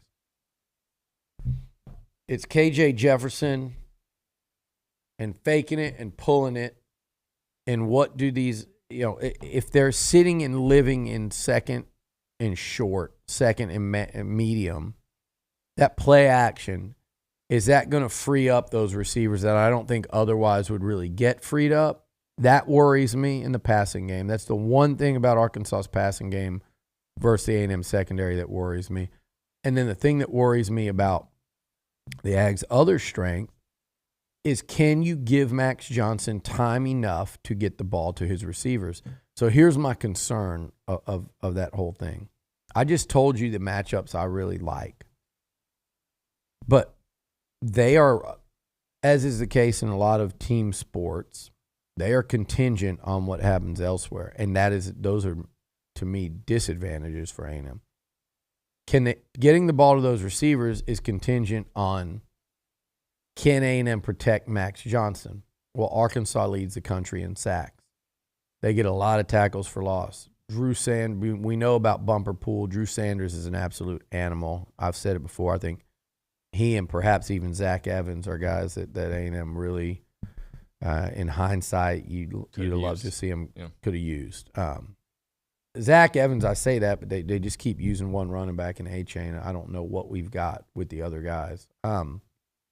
But Drew Sanders is certainly one.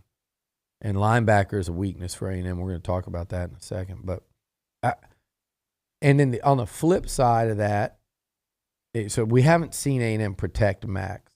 He got sacked 3 times by Miami. He did a great job to probably avoid another 3 of them. And Arkansas gets after the QB.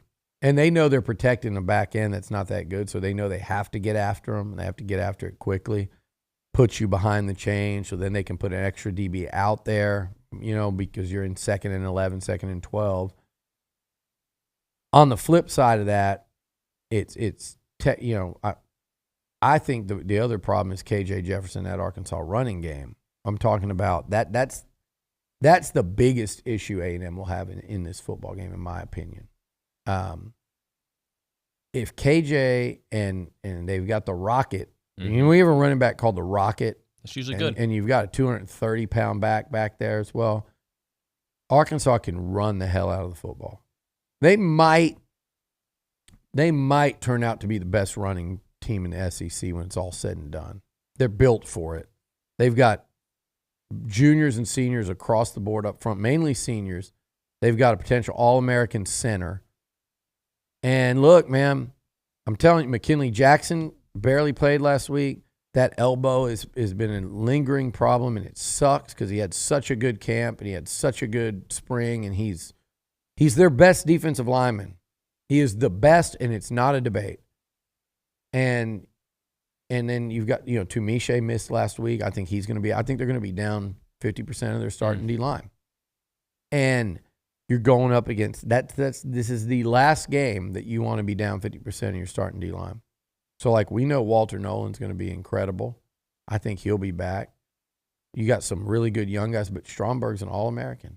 He's a senior, maybe a fifth year, going against a guy that's a true freshman at times. Second game. So, the Aggie defensive line, for as incredible as they're going to be and as much talent as they've assembled, they're without two of their best. And there's a bunch of dudes that just haven't played very much football going up against a bunch of dudes that have. We saw A&M benefit from that in 2020 with Moore and Hawker and McCullum and Green. That's where Arkansas is at. Now, they might not have a Kenyon Green up there, but they got a bunch. They got a Dan Moore, Jared Hawker, a McCullum, and a Carson Green. Those guys weren't very good when they were young, and they were really good when they were older. And that's where you're at with Arkansas. So that's a tough matchup to stop Arkansas's run game. And by the way, A&M's without Andre White. They have a real issue at linebacker. I think they should have added one more linebacker in the portal. I mentioned Drew Sanders. Flip him on each team and see how much a difference that makes. That's a tough matchup. Can A&M slow down Arkansas's ground game? Miami ran for almost 200. App State ran when they wanted to on them. That's a major concern for DJ Durkin's defense. Can they stop them? So those matchups, they scare you. When we come back from a break, I'm going to tell you the one matchup that can swing this whole game in A&M's favor if they can execute. I like you did a tease. There you go. There you go. It's a segue, Nuño. I'm like a proud dad here, but I'm the younger one. All right, Milliken Reserve now, farm-to-table community. Barely. Plentiful white-tailed deer. I like saying that out loud. And then the songbirds. Love the songbirds. I saw a woodpecker this morning in my backyard. Yeah? I was like, what in the world? Not. He was a brave little soul, so he didn't move. I got up close. I'll show you a video. You got a video? Yeah, show me that. And I guarantee you at Milliken Reserve they got those there too. Hottest coffee of all time. I might sue TexAgs. Nothing better than a hot coffee, by the way. Having a hot coffee walking around Milliken Reserve, you can't beat that. And you really just burned your tongue. Lip. That's what I meant. Anywho, MillikenReserve.com is the website. And by the way, you can go visit it. Go hiking, biking, canoeing, kayaking, equestrian trails, the evening yoga, the summer camps, the music festivals, the farmer markets, the farm tours. The veggies are great there. They got the extensive network of trails throughout that wooded landscape, walking, equestrian paths, creeks and ponds. Go check it out. It is MillikenReserve.com. Again, MillikenReserve.com.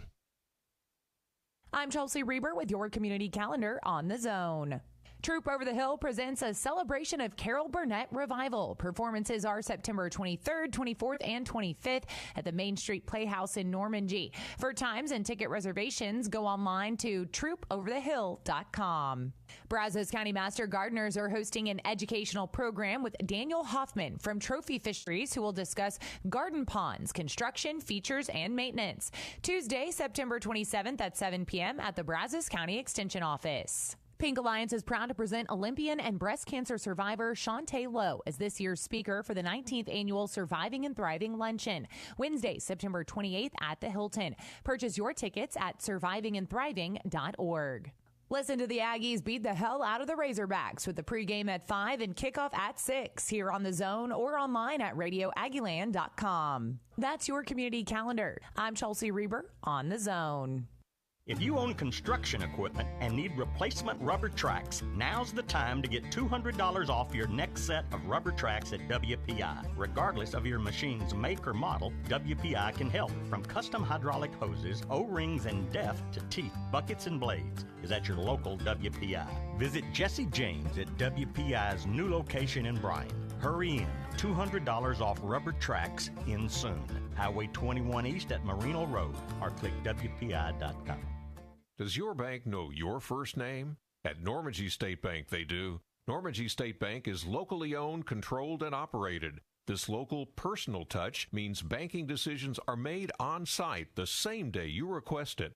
Normandy State makes banking easy. They're open Saturdays, offer state-of-the-art online banking, bill paying, fund transfers, check and statement images. Normandy State, where customer service is their priority. Normandy State Bank, rock solid. Member FDIC. Hear ye! Join the king of the Texas Renaissance Festival in the first ever Renfest Northgate Pub Crawl on Friday, September 23rd. 6 p.m. at Rough Draft, 6:30 at Dudley's Draw, Dixie Chicken at 7, and O'Bannon's Tap House at 7:30. Dress in your favorite Renaissance garb for a chance to win Renfest tickets. Come to one, come to them all. We'll see you in Northgate this Friday, and we'll see you at the Texas Renaissance Festival starting October 8th. Huzzah! There's something special happening in College Station. Because there ain't a better place to go to school and play ball. We don't like it, we're coming on. Get used to it, all right? We ain't going nowhere. Bring the noise, 12th man. This is our time. Join us Saturday. The Aggies travel to Arlington, Texas to play Arkansas. Our coverage begins at 6 on your home for Aggie football, the Texas A&M Sports Network. Listen to Aggie football on 1150 AM and 93.7 FM. Online at radioaggieland.com or tell your smart speaker to play Zone 1150.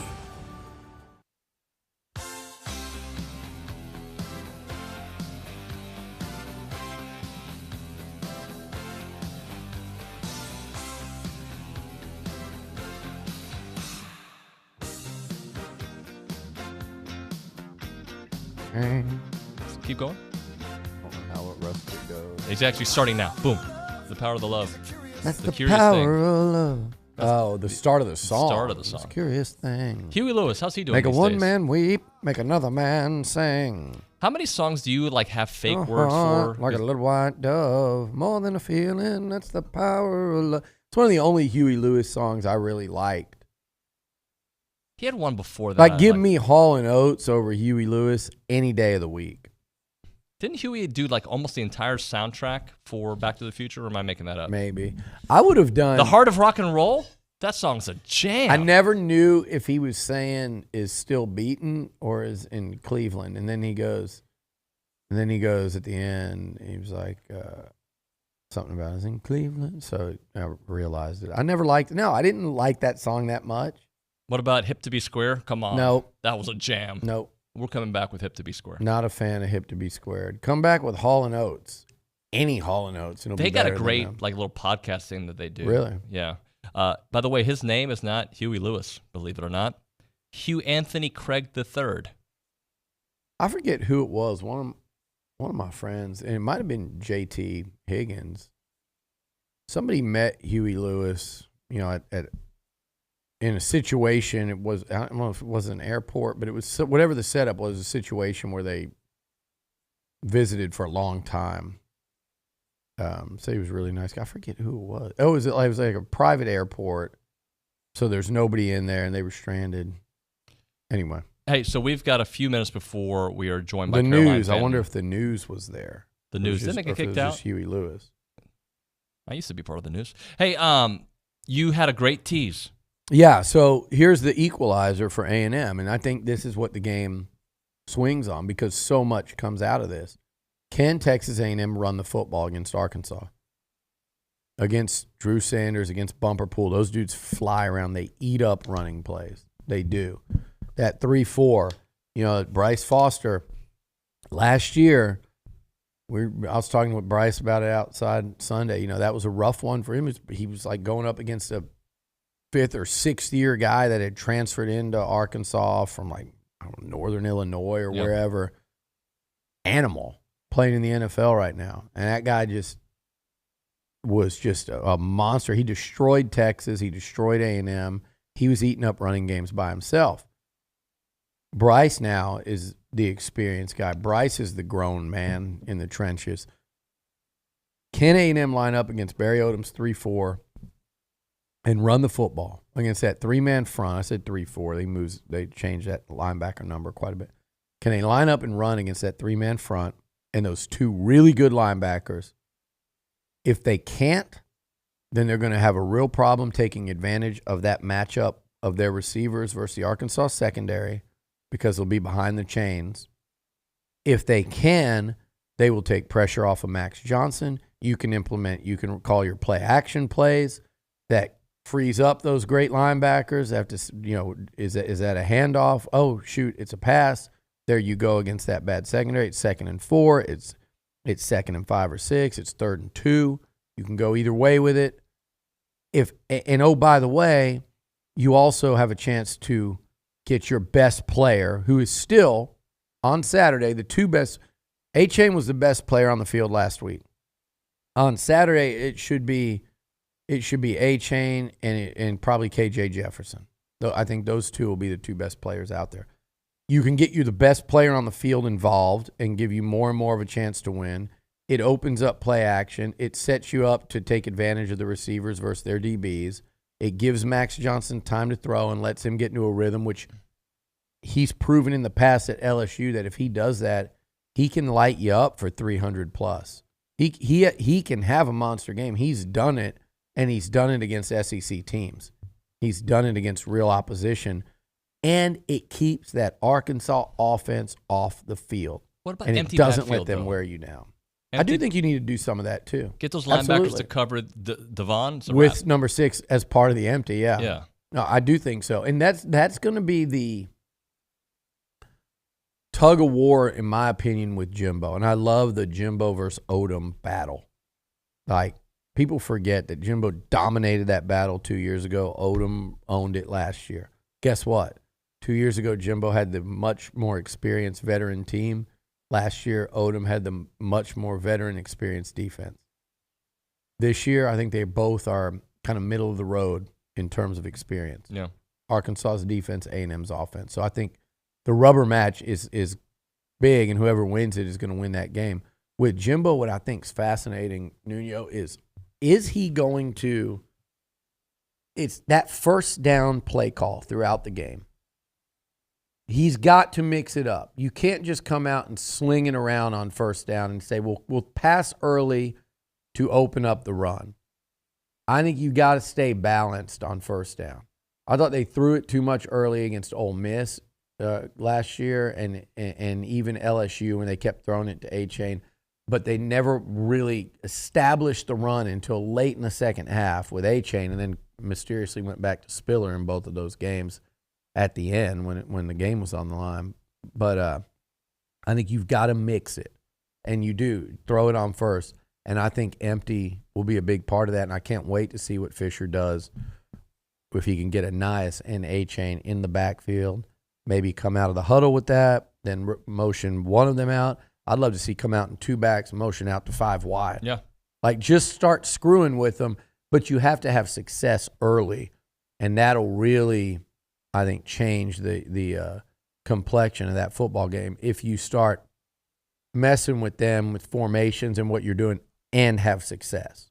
If you're just doing it and they say, fine, do whatever you want, man. All you're doing is you're piling up 3 and outs here. But if it's working, then I think it could be a big offensive day for A&M. When we come back, Caroline Fenton's going to join us. We'll talk to our SEC insider there from Nashville next. But right now we're talking Coach DeVita. Look, I know we've talked a lot of football, but how about some baseball? Ryan Targott's special over there. It is awesome, a great combo. Grilled chicken, quesadilla, side of ranch, and a large drink for $12.99. Not available through online ordering. And as I've told you many, many times, they got an amazing tailgate menu out there. I don't know, I forgot my words there, but they got the 12th taco bar, they got pass it back burritos, they got the eat the hell out of nacho bar. It is Costa Vida. Look, they're a proud partner of A&M Athletics. They've done it for a long time. The food is exquisite, fresh mix. You got to go check it out. It is in South College Station. Holly's a great Aggie, loves this university, legit watches every game, every minute, all the sports, you name it. Her dream was to bring a restaurant to this area, and she partnered up with Costa Vida and brought it. Locally owned right here, and she does such great work there at Costa Vida. The athletes love to eat there. The TexAgs staff loves to eat there. It's just really, really good food. You've got the quesadillas there. You've got the tortilla soup. You name it. Really good food. Delicious place. It's in South College Station. It's Costa Vida Fresh Mexican Grill. He's got the moves with the wit of Larry David. What are you doing here? Olin Buchanan, mornings at 8 on TexAgs Radio, here on The Zone. I couldn't help but notice that your jaw dropped at the same time as your tailgate. Do tell. It's my first tailgate of the season, and I forgot to grab the food and drinks. Now I'm just standing in a parking lot with a hot grill and empty coolers. Pump the brakes on your tailgate hate, for Specs has thousands of ways to raise your team's spirits with a colossal selection of world-class wines, hard-to-find spirits, and ice-cold seltzers and beers. What say the parched Parker now? My parking lot faux pas was no match for Specs' plethora of low-priced perfection. Now I'll take my spot in the pregame Hall of Fame and kick back until kickoff in 6 hours. You certainly put the day in game day. And with Specs' lower prices, you'll save enough for tickets to the actual game. You're welcome. Specs. Cheers to savings. Hello, St. Joseph Eagle fans. Listen to St. Joseph Eagles football throughout the season on KEDC 88.5 FM. St. Joseph Eagles football is brought to you this season by these local businesses: Prosperity Bank, Strata Auto Repair, Kelly Burt Dozer, Fast Signs, Lone Star Roof Systems, Citizen State Bank, Surf Pro of the Brazos Valley, Krause Paint and Body, Reedfield Meats and Deli, Wings and More, Aggieland Golf Cars, Law Office of Jeff Paradowski. Listen to St. Joseph Eagles football on KEDC 88.5 FM. Special thanks to all of our St. Joseph Eagle football sponsors. The Texas Lions Camp Fall Festival at Santa's Wonderland is more than just a fall festival. It's an experience with live entertainment, kid activities, raffle, food trucks, and a car show. Put October 1st on your calendar from 11 to 5. This fall festival and car show will benefit the Texas Lions Camp, which provides a camp for Texas children with disabilities at no charge to campers or their families. Be a part of something big. The Texas Lions Camp Fall Festival, October 1st from 11 to 5 at Santa's Wonderland on Highway 6 South in College Station. Bryan Broadcasting is your home for high school football. Bryan High, A&M Consolidated, Rudder, and College Station High play on the Bryan Broadcasting family of stations. No matter where you are, hear every play, every game, all season long, thanks to Kelly Burt Dozer, Frost Bank, Ed Phillips Plumbing, and Club Car Wash. To find out when and where to hear your favorite team, go to brazosfootball.com.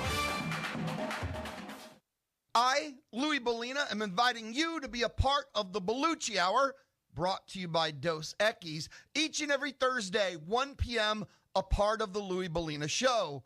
The Bellucci Hour, brought to you by Dos Equis. Enjoy college football this season with your friends and a cool, refreshing Dos Equis lager.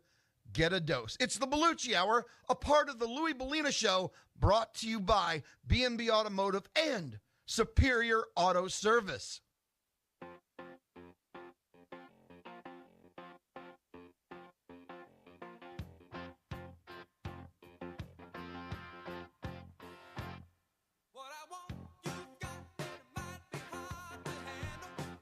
I think it is one of your favorites, Billy. TexAgs Radio. We are presented by David Gardner's Jewelers here in the Rollo Insurance Studio. Caroline Fenton, SEC Insider, joining us here, co-host of the Stillman & Company show there in Nashville. Caroline, I'm going to ask you something not football related because one of our viewers asked on the chat, and I don't do karaoke. Zero karaoke. I don't like it. But you're missing out. You first will and foremost. Yeah. I don't drink. Like, I think you have to drink to enjoy karaoke. I think you have to. But I think that's probably fair. Yeah, like sober guy. Or have a really strong ego. Or sing good. Yeah, I can't do either. So I recognize, I don't play golf. I don't like it, so I don't do it. People say, oh, you'd love it. No, I don't like it. So same thing Why with karaoke. do you sound like very Larry David right now? Because that's my idol. He is my role model. So what songs, so it's a guy on our chat, 210, wants to know what songs that they should be having, picking this tonight for karaoke. Anybody got some songs? Ooh, I don't know why the first song that popped into my head of every song that I could possibly think of was Genie in a Bottle by Christina Aguilera. Oh, wow. throwback, but that's one of those songs that when it comes on, you can't not get into it. And if there's somebody in the room that doesn't like Genie in a Bottle by Christina Aguilera, they can see the door because it's a great song. So I would add that one to the list. And my go-to is obviously Call 'Em Baton Rouge. That's a crowd pleaser. Can you hit I don't know how much it is in College Can you Station. hit the Hello Samantha dear? I hope you're feeling. That's what breaks a lot of people. It depends on how many beers I've had. Yeah. Sometimes yes, sometimes no. That's tough. Yeah, that's tough. Yeah. I would say if I were going to a fall wedding this weekend, which I think you've already been to one. Can we abolish those? Yeah. I've got Are we still doing that? I've got some friends that are in a fall wedding, and I don't know how I feel about this. 2 people are at weddings this week, and 2 groups of friends of mine, some in Aspen and the others in Hawaii. So I'm going to say this. If you're going to do that, yeah, you're obligated to at least put it somewhere badass. Right. And problem, though, with Hawaii is it's a problem, or is it not, that those games are on. If you're like a true hardcore football fan, and one of my buddies there is a big Alabama guy, and then the other ones, there's some Aggies. I guess you could watch college football in the middle of the night while everybody else is asleep. That'd be cool. That would work, right? Yeah, that would be nice. Yeah. So, yeah. by the way, Yeah, but if it's going to be Aspen or Hawaii, I'll deal with it. Yeah. I would do Chili Peppers now because I Peppers. saw them Sunday night. There's several of theirs that I could probably sing and kill. I'm not going to tell you the songs I grew up on, but I don't think they would do well at a karaoke bar. Little Ice Cube, Dr. Dre. I don't think that would work out too well. Not unless you were in costume, 80s costume. Well, that would be fun. Hey, Caroline, help us understand your point of view here with A&M and Arkansas. I've changed my mind 120 times with this game. Just how do you see it playing out? That's a tough one. And I think that there still very much so could be a race for first place in the West going on. I don't know if that's an overreaction to what I saw from Alabama against Texas, but I also am not counting it out. I think this game could be, okay, it's going to be Alabama and who else contending for the West. I think the winner of this game is going to be exactly that. I think the reason why I lean Arkansas a little bit more here is because Arkansas has got a really solid defense. I would say A&M's probably is better. Arkansas is great up front. I mean, they lead the nation in sacks. Their pass defense is atrocious, god awful. And there's a reason why they were trailing Missouri State a majority of the game is because they were throwing the ball all over the place. That's one of Arkansas's biggest flaws is their pass defense, but they are able to put a lot of pressure on the quarterback. And from what I've seen at my time covering LSU, and Max Johnson was at LSU, was he can easily get spooked under pressure. I've seen him see ghosts a few times that whenever you get to him, when you put pressure on him, when he gets sacked, he can sometimes start to see ghosts. That's one reason I lean Arkansas just a little bit more. And also, I think it's going to be interesting to see how this A&M offense continues to develop because it hasn't been great from what we've seen so far. Is Max Johnson going to be the key? Is he going to be the big change that completely shifts this A&M offense to resemble more of a 2020 A&M offense than what we saw against App State? Maybe it is. I don't know. But just from what I've seen from KJ Jefferson in this Arkansas run game, it's a little bit more established. But I think it's really going to come down to the defense. It's going to be a game in the trenches. These are 2 really solid O-lines, 2 really solid defensive lines. So who can get to the quarterback more, who can put more pressure on the quarterback, that's who's going to win this game. Listening to her talk, it made me think, Caroline, I'm over here going, this is Jimbo Fisher's game to win if he can pull it off, because you've got to draw up things to get the ball. If Missouri State could do it, and you're going to have Evan Stewart, 5-star back, Chris Marshall, 5-star back, Aniyah Smith, all SEC candidate back, Yul Keith Brown, I mentioned Moose Muhammad, all these receivers, Devon A-Chain in the backfield.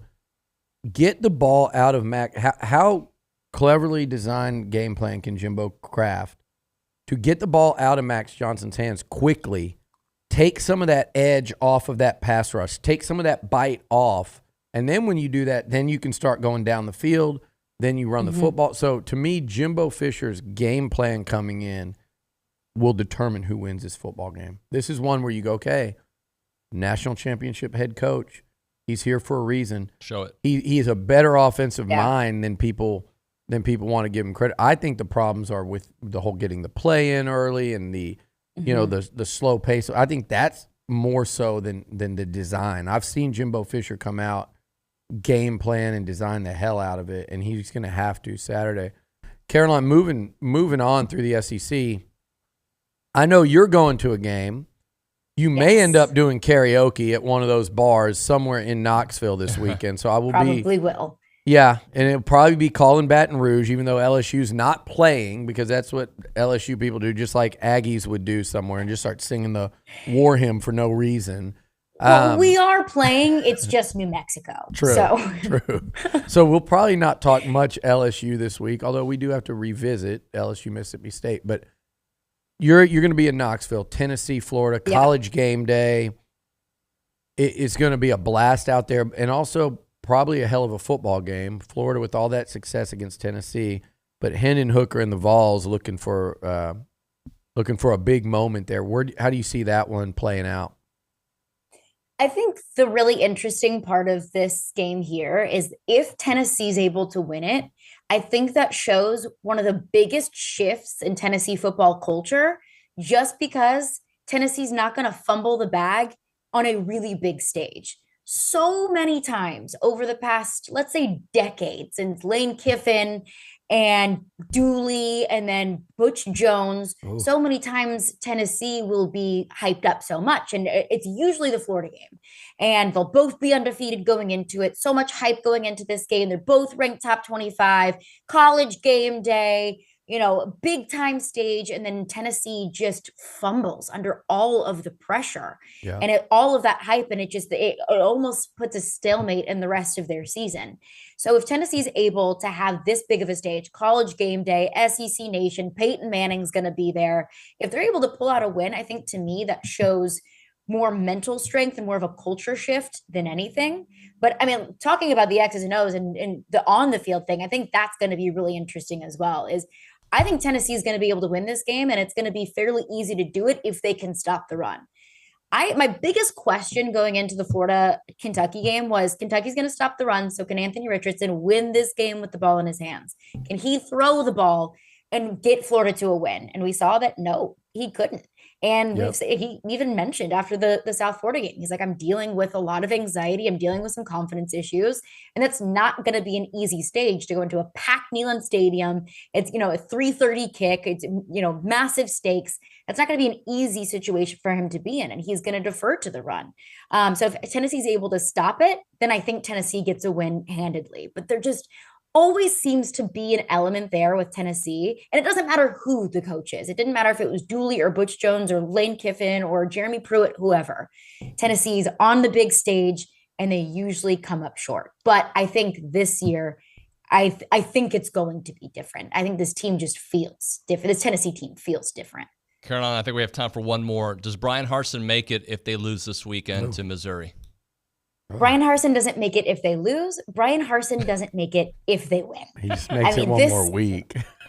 This team is a dumpster fire. There was a piece in The Athletic that I saw about, the state of Alabama recruiting. And there were several high school coaches that were polled.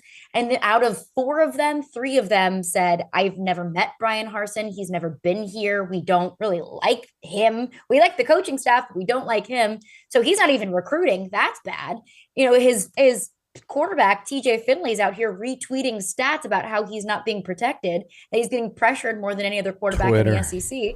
That's bad. Twitter. And then I think, Brian Harsin, he's on his way out, and a win against Missouri isn't necessarily going to save his job. Hey, but Eli Drinkwitz, if he's able to snag a win, he's going to be king of the castle in Columbia. Oh, yeah. Happy Eli. We didn't even talk about LSU and Mississippi State.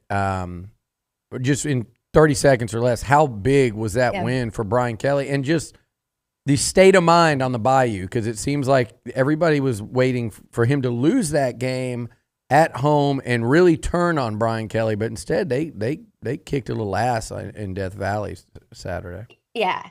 It was huge for the narrative surrounding Brian Kelly, because I think everyone is very down on him. Mm-hmm. And if you can get a win in the SEC early on, especially one that feels like more of a gimme more than an A&M and Arkansas and Alabama. Get one against Mississippi State, get in the win column in an SEC team. That's, all roads point good toward ahead. I'm worried about the first half, the way that they weren't really able to get anything moving offensively, but the turnaround in the second half, they scored on 4 of their 7 possessions in the second half.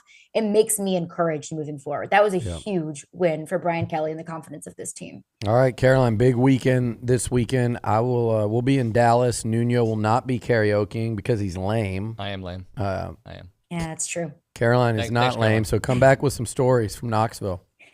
I have some stories, videos. I'll send you all the karaoke videos, but enjoy Dallas. Safe travels. All right, If you guys all want, we can wake up at 6 a.m. and work so. out. Never mind. It's time to go. See ya. Oh, that's my cue. Sorry, hungover. Can't do it. Thanks, though. Sorry, busy. See ya. Bye, guys. All right.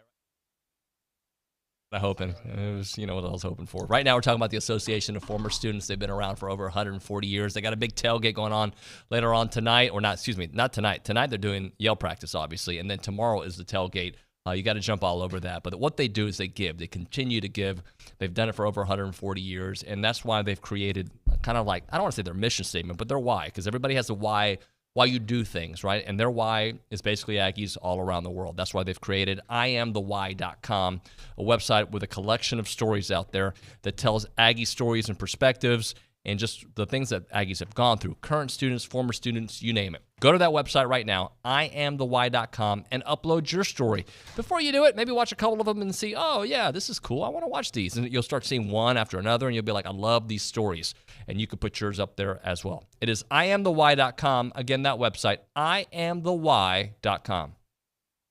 I'm Chelsea Reber with your community calendar on The Zone. The Bush Library invites you to a summer film series featuring The Princess and the Frog. Friday, September 23rd by the pond. Games and food start at 7 and the movie begins at sunset. Brazos Valley beekeepers are hosting their annual bee school on Saturday, September 24th at First Baptist Church in Bryan. The full-day school has over 50 classes with many hot bee topics. Visit bvbeaks.org for more information. The Rotary Club of College Station invites your children to go wild with Roar, Rotary, and Reading. Saturday, September 24th from 10 a.m. to noon at the Mounts Library in downtown Bryan. Hope Pregnancy Center invites you to Light Up the World, their annual benefit banquet on Thursday, September 29th from 7 to 9 p.m. at the Ice House on Main. Find a link to purchase your tickets at WTAW.com. Start your Arkansas Saturday with the Zone Game Day Show, brought to you by TexAgs at 3 p.m. with Dusty, Bryce, and Louie. That's your community calendar. I'm Chelsea Reber on The Zone. If you have a debit card, you're used to spending money. But what if your card actually ended up earning you money? That's not exactly normal, but that's what you can get at A&B. It's called Kasasa Cashback Checking. Don't mind the weird name. What you need to know is that it's a free account with cash rewards. Use your debit card for everyday purchases, and we'll pay you cash back every month. If that doesn't sound like normal banking, well, guess what? We're not a normal bank. So contact A&B today and ask for Kasasa or visit ANB.com. Equal housing lender, member FDIC. Hi, I'm Jared McLeod with the Sleep Station. For years, Alicia and I have been telling you about the benefits of a new Tempur-Pedic mattress. But don't just take our word for it. Listen to our friend and Aggie wide receiver, Chase Lane. If you feel as beat up at the end of the day as I do after a game, you need a Tempur-Pedic mattress from the Sleep Station. It alleviates all my soreness, and I always wake up feeling refreshed. With interest-free financing in 2 convenient locations, you can purchase your Tempur-Pedic mattress today and sleep on it tonight. Aggie-owned, Aggie-operated. Visit thesleepstation.com.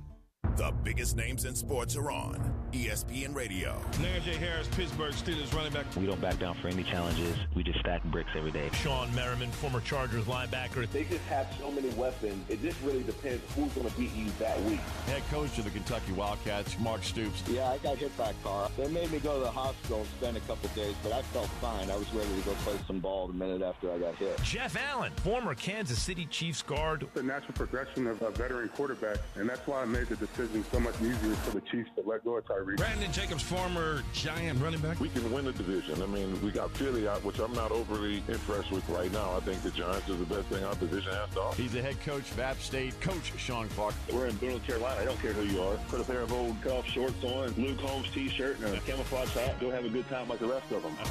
Listen in to ESPN Radio, weeknights and weekends on Sports Radio, 1150 and 93.7 FM.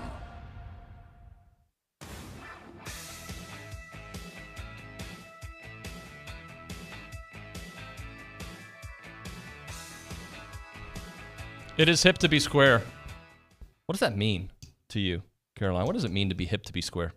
Maybe that to be like kind of like me, like I'm very regimented and I'm kind of a dork and like a for fake sure. altar Very boy. structured. Yeah. I think that's exactly what it A means. little structured. Would you like to see my rundown? Oh, I have it right here with me. All right. I'm looking at it. Making sure I'm you've seen it. Hey, let's try to get a text message or two in. We got about a minute and 22 seconds. Awesome. I'll read fast. Okay, so we have from Dermdoc. Have not missed an Aggie game versus the Pigs since the early 80s, home or away. Most delusional fan base ever. And I am sure Sam Pittman is a great guy and coach, but I'm tired of all the hype for a guy who is only in his third year of being a head coach and I believe is about 500.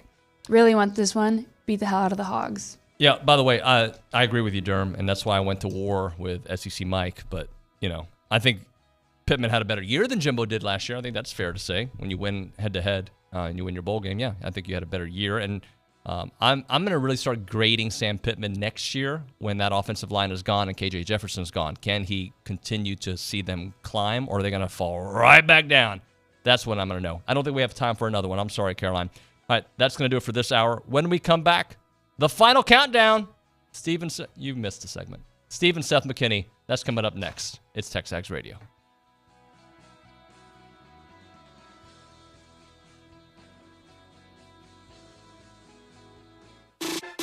Keyshawn Johnson, Jay Williams, and Max Kellerman.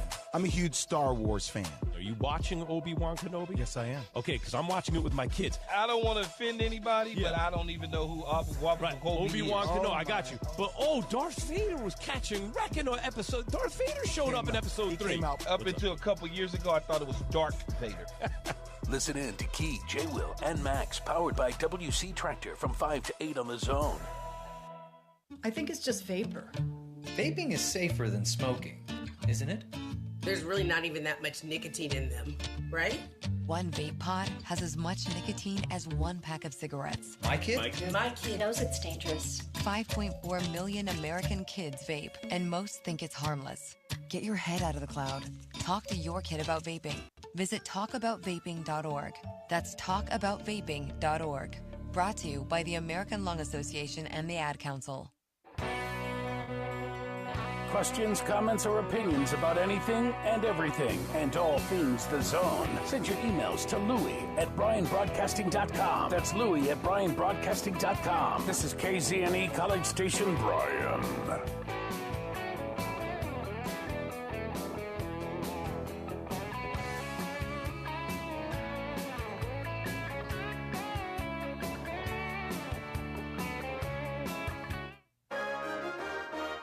WTAW, I'm Chelsea Reber with a news update on The Zone. Bryan firefighters spent part of yesterday offering smoke detectors in a neighborhood north and west of Sue Haswell Park. That follows a house fire Wednesday night where firefighters found a dead man inside a home without smoke detectors. Assistant Fire Marshal Gerald Burnett said the confirmation came after 911 received no calls from neighbors who heard smoke detectors. I'll tell you that the neighbors did not notice a smoke detector. They noticed haze. Burnett identified the man who died in his home near 22nd and Pierce as 70-year-old James Green.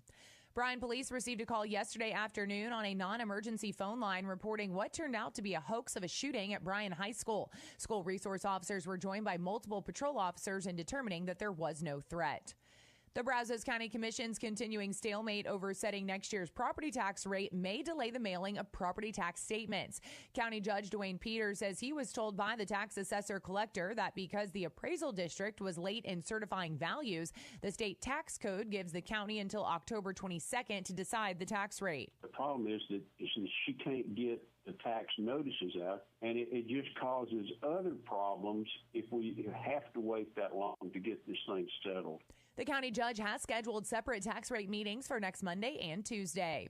When the Bryan College Station area had a week of rain before Labor Day, water consumption in Bryan dropped by more than 50%. Public Works Director Jason Barfneck says Wednesday's consumption topped 20 million gallons for the first time since the rain ended. Demand prior to the rain, we were up around 22 million gallons a day. When the rains came there toward the end of August and the first part of September, we dropped down to 10 million gallons a day. Barfneck said the brief rainy period gave city employees an opportunity to do repairs in their water production system. For more news, go online to WTAW.com. I'm Chelsea Reber on The Zone. Question. Would you pick a chain barbecue place over a hometown joint? Do you root for East Coast universities instead of the local team? Nah, then why choose a big Wall Street bank? A&B started in 1892. 5 generations later, we're still owned and operated by the same Texas family. We support this community. We value your privacy. We make quick decisions, and we hate red tape. We answer to you, not Wall Street. Bank with A&B. Family owned, Texas proud. Member FDIC, Equal Housing Lender. Shop local, buy local, save big deals. Hi, it's Jenny from your local Big Deal store.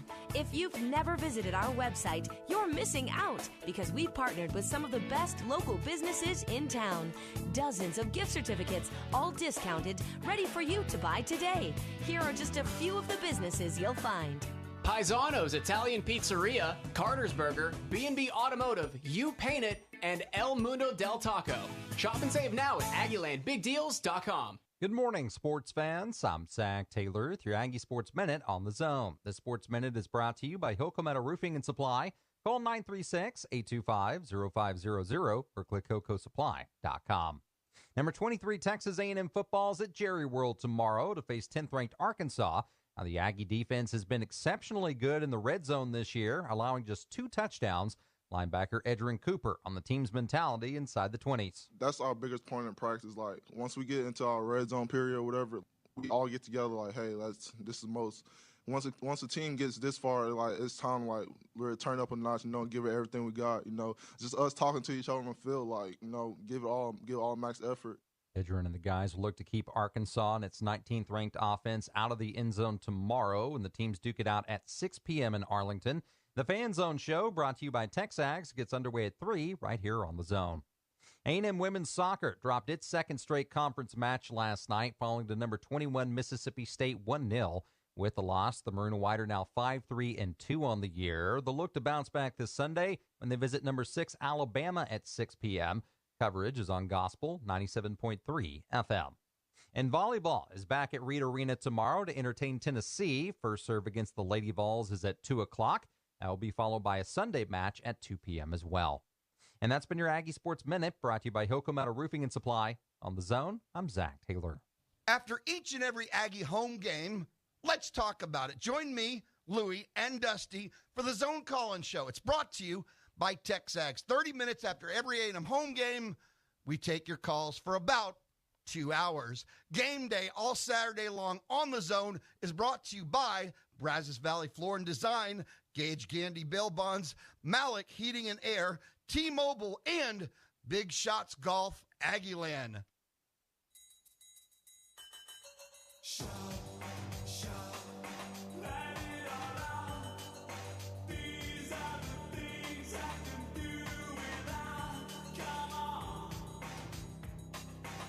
Oh, wow. If we get enough sponsors or a big sponsor, we should definitely do the breaks and stream those, because I like our conversations here. TexAgs Radio, presented by David Gardner's Jewelers. It's the final countdown. Steve and Seth are with us. How about my logoless Yeti? It's as if somebody... It's just waiting for Pintail Lodge. Waiting for a Pintail sponsor. Lodge right there. That's a sponsor. It's a real good one. Waiting for a sponsor over Adam here. and Lance and the boys down there at Pintail. You guys... Y'all are...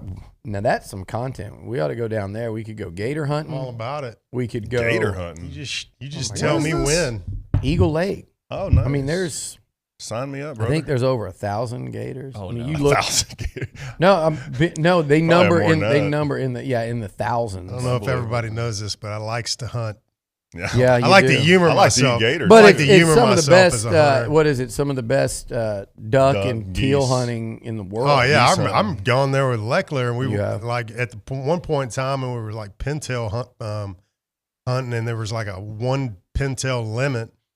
I'm just going to leave it at that. I don't want to out myself and get arrested, but you shot more than that. I don't know. I didn't say that. Statute of limitations, Seth. Hope there's a game warden listening. That'd be awesome. What if they came in during the show? Seth will be here for I'll an tell you hour. what, You'd be surprised how much power game wardens have. They're just coming right shop. Come take his new Lightning F-150. There's this guy named Quinn. We went to high school with him. I'm a little more country than you think, Nuño. Okay? I already know. He's been exposed. We used to go mudding back and down there in the Brazos River turnaround.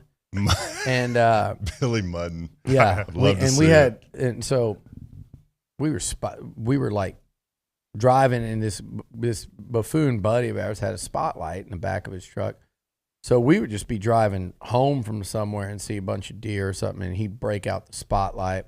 And we got pulled over one time for just like driving down, 59 out in Richmond, and you spotlight the deer, like, oh, look at all those over there, and we get pulled over, and the cop, he's driving and gets him out, and we're in the back seat, high school, we're laughing, and kid goes, my friend Billy, he just likes to look at animals. And then the cop's like looking, and he goes, all the time. And the cop goes, sir, are you drunk? And he like pulls him out.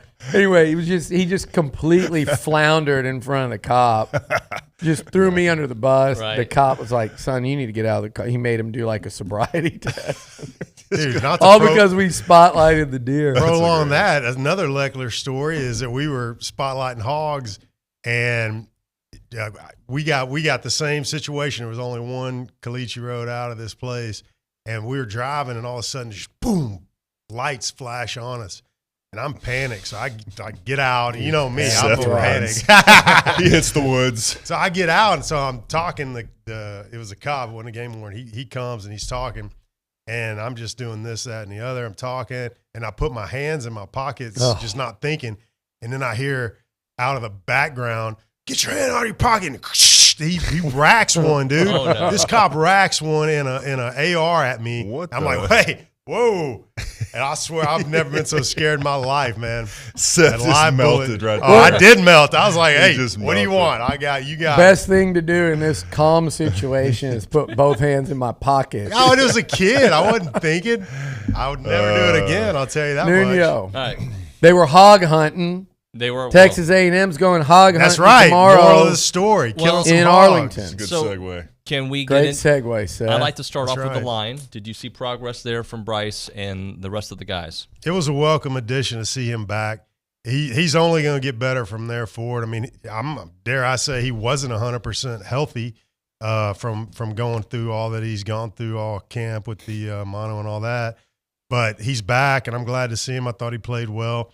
They got to shore that up. I mean, it's definitely a weak point for this offense. It's not a pretty picture, but hopefully they can do that and get some missing pieces back. And, frankly, some guys that were good last year pick it back up and be better this year or meet what you did last year. You know? Yeah, I mean, I would say they definitely ran the ball better. Mm-hmm. There were some obvious holes that they created. I did think Bryce played well. Still some opportunity, of course, to improve, but the biggest thing I saw was just guys messing up. Yeah. It was individual players getting beat. Got beat quick too, unfortunately. And those are the things that if we can clean up this week, we'll have a lot of opportunity to move the ball down the field in the passing game, but we got to give the quarterback time. We can't get beat quick. We can't have tackles getting whooped or guards whiffing. Those are the things we got to clean up individually. Beat quick. And by the way, you know what I loved about Bryce? He came in here Sunday, had big-ass knot on his forehead and eye. It's a play down on the goal line where his helmet got knocked off, and he was telling me the story how he he saw the guy coming through the gap. He said, I got to do it. And he blew him up. I'm going, and he was like, I was kind of hoping it would start bleeding. I told him about that picture of you that he wanted some blood. But it's like, I was sitting there kind of going, that's a good thing. Like, he's feeling the football flow again. He's back in it, getting a knot on the old head, blocking somebody without a helmet. Yeah. They need that, and this unit needs that. And I think Bryce, personality-wise, helps. I think he helps Layden a lot, just to have a veteran beside him. I think Layden was not as good as he can be without Bryce. Wyckoff, smart guy, knows the line, everything, but I don't know that he knows what Layden's supposed to be doing on every play, because he hadn't played very much, and those two have started a whole season. It's tough, yeah. But you talked about getting beat quick, both of y'all. I'm not O-lineman, but, man, I watched that game again. These guys are like, one thing I see that it jumps out at me, that I feel like they're getting caught leaning so much, leaning forward and just rip run past. And we're 3 games in, and I'm just wondering how long does it take? And I know Bryce coming in changes a ton, right? Your center. But how long is reasonable to say, okay, that this line should be better than it's played so far? It's now. I mean, I think it's reasonable now. I mean, like what we saw when we're talking about beating quick. I can just tell you the one play I'm thinking of is when Robinson got beat quick inside. But the thing is you're like, well, was it Bryce? Well, Bryce had to leave. He had to go protect his gap. And I looked and see if he left too quick. I mean, maybe whatever.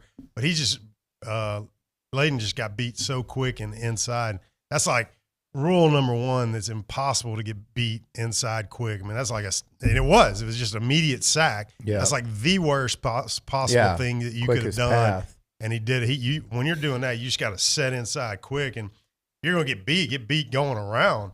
I mean, you can get beat. That takes a while, at least. But man, it was a firm set. And you got to be careful when you're going to firm set. If you jump them too quick, you can lean, and then you can. Well, he leaned bad then, yeah. So I mean, these are fundamental things that we just got to clean up a little bit. But I've seen them all do it right. They know how to do it right. It's just a matter of locking in, and doing it every play. Explain this to me: the twists and turns that are confusing them. Like they saw that against Sam, they saw it again. How does that happen again? Well, I'll let Steve, you probably watch it more now, but I did rewatch. I didn't notice a lot of twists getting them against. It wasn't so much in this game. To me, it was mainly one-on-ones. It was guys getting beat. Yeah. And those are the things that I was saying we got to clean up, and we're more than capable of blocking these guys. I mean, you saw kind of leading up last year, we go back because a lot of these same guys were playing last year, having these same struggles early in the season, even through the Arkansas game. And then you get to the Alabama game, and then all of a sudden they just cleaned it up, and guys were winning their one-on-one battles. Right. It just makes me wonder that's what I want to see this week throughout the. I mean, I get Bryce, but like Layden and Deuce and Aggie's a veteran now. He started about. Aggie's probably started 7-8 games now. Yeah. I watch other teams in college football. I watch A&M's D-line that I think's really good. They didn't sack Miami once. There were no guys just flying through unchecked in that game. No. All I heard for 3 weeks is that Miami's O-line was struggling. So the beauty you have as a defensive lineman is you don't have to think a whole lot. And you can watch what a guy does on the offensive line. You're like, oh, this guy leans inside. I'm just going to do this, that, and the other. Offensively, you study your guy and you know what's going on, but you got a million other things going on too. Yeah. And there's a lot to think about on the defensive line. You're like this guy's known leaner, or when he goes inside, he tries to jump you and get his hands down. It's a quick, you know what I mean? He's a known leaner. Nuño. He's a known Olin. He is a leaner. You know what I was thinking about? You mentioned the defensive line, Billy, is when you're in the NFL, you always see every year they draft a first-round defensive end, defensive tackle, and they come in, and that first year you're just stoning them at the line of scrimmage and one-on-ones in practice because they don't know how to pass rush yet.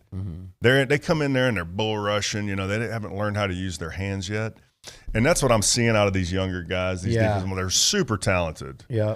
But they just have not quite learned the nuances of pass rush. Yeah. They're not using their hands effectively or leaning.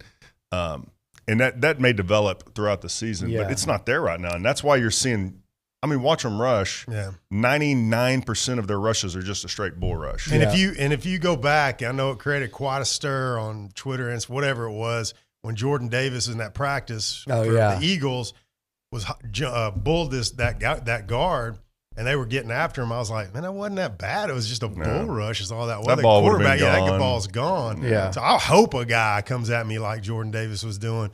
The worst thing that could happen was like what happened last week when you get beat quick inside. Yeah. So, something like that. Yeah, we got to when it's an obvious passing down, we got to be better using our hands, getting to the quarterback quicker. We can't start with a bull rush and then counter off a bull rush. That can't be our only pass rush move. How many sacks does this team have through 3 games? 17. No, A&M. Oh, A&M. I'll look it up. I'm not sure it's not 1. It's a really low. It's not. number. Yeah, it's pretty low. Yeah, we definitely got to pick up the pass rush. We're better than that, and I don't know what's going on. But what you're saying is right, man. You see guys getting locked up, and the bull rush it doesn't work. You've got to. That's either a move and you throw your guy and then do a move off that, or it's like I've made my move, now I'm going to revert. That's a first and second down type pass rush. Yeah. Third down, man, we got to be hitting the edge. We got to get hands off. I don't understand. I'd like to see more of like, well, Eni White's been banged up, so when Eni White's healthy, he'll help, I think, in that regard. They got a guy in Malik Silla who hasn't really played at all. And I'm talking like I haven't bothered to ask if he's hurt. I don't think he is, though. But he was a guy that there were whispers in camp of like, okay, right now he's pretty one-dimensional. He doesn't necessarily have moves, but he is that get low at 6'5", at 4 sacks for him. Get low at 6'5", and he can really – he's just a natural pass rusher, and he explodes off the line of scrimmage. I don't understand, like – how many of those were Sam? Sorry. I don't understand why that guy can't – I'll look it up. Come in on your 3rd and 9, 3rd and 11s at least, and at least say, hey, you're going to do one thing, but you're pretty natural at that one thing. Now, maybe on a veteran D-line, you're not going to pull out Michael Clemens right. But he's got some of that Tyree Johnson there. He's got some of that Tyree Johnson right now. Yeah, and Tyree should have come back. I mean, look at his situation now. A lot of guys should have. He was the one though that you knew wasn't going to get drafted. If he was, it was going to be very late, and there was serious consideration to returning, and they decided to go, and it was a bad play for him, and it's hurting A&M right now big time. They would love to have that's a whole Tyree discussion. back. We have a laundry list of guys that one more year would have done them wonders, man. And I don't know who gets in people's ears. I'm going to tell you this, agents or somebody. In my opinion, that's something that they really need to work on across the street. Yeah. And here's what I'm about to say by it, because they would say, well, we do this, and this. And I'm like, no, I think, because I've had conversations with some of these guys, that ship for a lot of those guys, like now, has sailed. And now more than ever, you can NIL them into staying. Mm-hmm. Especially those projected 5th to 7th rounders. And let's say, Damani and Anaya stayed. That was bigger than I think anyone that would have stayed. Like realistically, DeMarvin wasn't going to stay. Right. Kenyon certainly wasn't, and Kenyon was actually one of the big ones that was back and forth. But Weidemeyer was checked out. Isaiah was checked out. I'm not sure they weren't checked out at some point during the season. They looked like it, yeah. But Tyree was the one. I think they kept 2 of the 3 that they had a real chance with this year, so they did a better job of it. And look, Anais helped you win a big football game Saturday. He's been great. He was huge. He's been awesome for us. And Damani's going to help you win some games this year. You watch. But they could have used Tyree. I just think I'd like to see them. Right now, that ship has almost sailed with some of these guys. And I know you're in season, but there's got to be someone in your building, in my opinion, that does 2 things. You got to have someone in your building that monitors, like, this kid is upset with playing time. Yeah, we got to make sure. Are you talking about like an internal recruiting coordinator? Exactly. Internal recruiting sure. coordinator, and also someone that Jimbo's too busy this time of year, and you just have to. He's always too busy. Hand deliver. It shouldn't be his job to do that. But hand deliver some of these guys that are talking about turning pro. Every other week, have them go sit down one-on-one with your head coach in the middle of all his stuff. Say, hey, you talk to Seth for 20 minutes. Next week, talk to Steve for 20 minutes. We're going to do that every other week. Just to try to stay in front. Yeah. And, hey, who's talking to you? What are they saying? Who's in your ear? Are your mom and dad talking to people? Like, you got to get so far out in front of these days. And you actually finally have a weapon at your disposal, which is NIL. Yeah. I've talked to you about, and you've talked to me, we've had this discussion about this internal recruiting. I think that is just as important as the external guy that goes and does high school transfer, whatever. Or I don't know how all that works. I think they're doing internally, they got to have a guy. And you better be on top of the portal. And I think they've got a pretty good system right now in terms of the portal, which is interesting because A&M hasn't really dipped into the portal much. Yeah. Although the guy starting at quarterback tomorrow's portal. Yeah. So, but they haven't done much in the portal. But I think you'll see them do that moving forward. And I think they've got a pretty good setup in terms of Arkansas did a great job. Arkansas surviving because of the portal. Listen, you're going to play multiple teams Super this year. seniors. Arkansas, Miami was one. Alabama? But Miami. They got Hazelwood and the Sanders kid, both portal. And Sanders is outstanding. But Miami, and they got a bunch of their secondary. It was like them and LSU flip-flop players. Yeah. McGlothern, who was an A&M target at one point, played for Jay Glenn. He was at LSU. Now he's at Arkansas. You've got there's I think two of them are at Arkansas and two of them are at LSU. But Arkansas, Miami, and Ole Miss. Those are three teams you're going to play this year that went very, very heavy portal. And I think wanted it's smart. I wanted to see how it works out. It could from the be 90s. smart. K-State from the 90s, when NIL, transfer, all that didn't exist, what'd they do? They went to the JUCO portal, if you will. Yeah. And that's how they were so good for so long. It's not a bad thing. My magic number for a program that recruits like A&M. So you mentioned K-State. They ain't recruiting anybody. I know that nowadays. Mentioned Ole Miss. They're not going to recruit as well as Alabama, LSU, A&M, Georgia, Florida, all the teams they're trying. They're not going to recruit like that to Oxford. Miami, new coach. I think anytime you're as a new coach, you need to look long and hard. Like if the portal would have been like it is today, Jimbo Fisher's first class finished number 17. He recruited that class for 1 month. If he'd have had the portal at his disposal, he probably doesn't take a half dozen of those guys in that class and signs proven players. Probably a couple from Florida State that would have. I mean, it's the way it goes now. So it's much easier. But I think the magic number to me is like 4. We're going to go to a break, right? Yeah. I want y'all to think. Let's think about during the break. We're going to talk about this. I got a number. Give us like 4 guys, 4 positions, 4 guys. How much different this A&M team looks today? That's another great tease by Billy Lucci. He's really on top of it today. Come back with more. It's TexAgs. All right. I'm Chelsea Reber with your community calendar on the Zone. Troop Over the Hill presents a celebration of Carol Burnett Revival. Performances are September 23rd, 24th, and 25th at the Main Street Playhouse in Normandy. For times and ticket reservations, go online to troopoverthehill.com. Brazos County Master Gardeners are hosting an educational program with Daniel Hoffman from Trophy Fisheries, who will discuss garden ponds, construction, features, and maintenance. Tuesday, September 27th at 7 p.m. at the Brazos County Extension Office. Pink Alliance is proud to present Olympian and breast cancer survivor Shantae Lowe as this year's speaker for the 19th annual Surviving and Thriving Luncheon, Wednesday, September 28th at the Hilton. Purchase your tickets at survivingandthriving.org. Listen to the Aggies beat the hell out of the Razorbacks with the pregame at 5 and kickoff at 6 here on the Zone or online at radioaggieland.com. That's your community calendar. I'm Chelsea Reber on the Zone.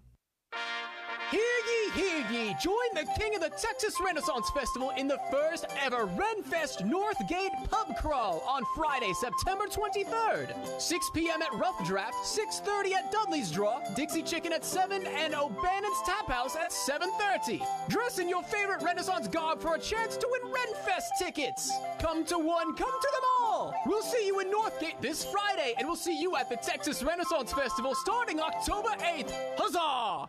Hello, St. Joseph Eagle fans. Listen to St. Joseph Eagles football throughout the season on KEDC 88.5 FM.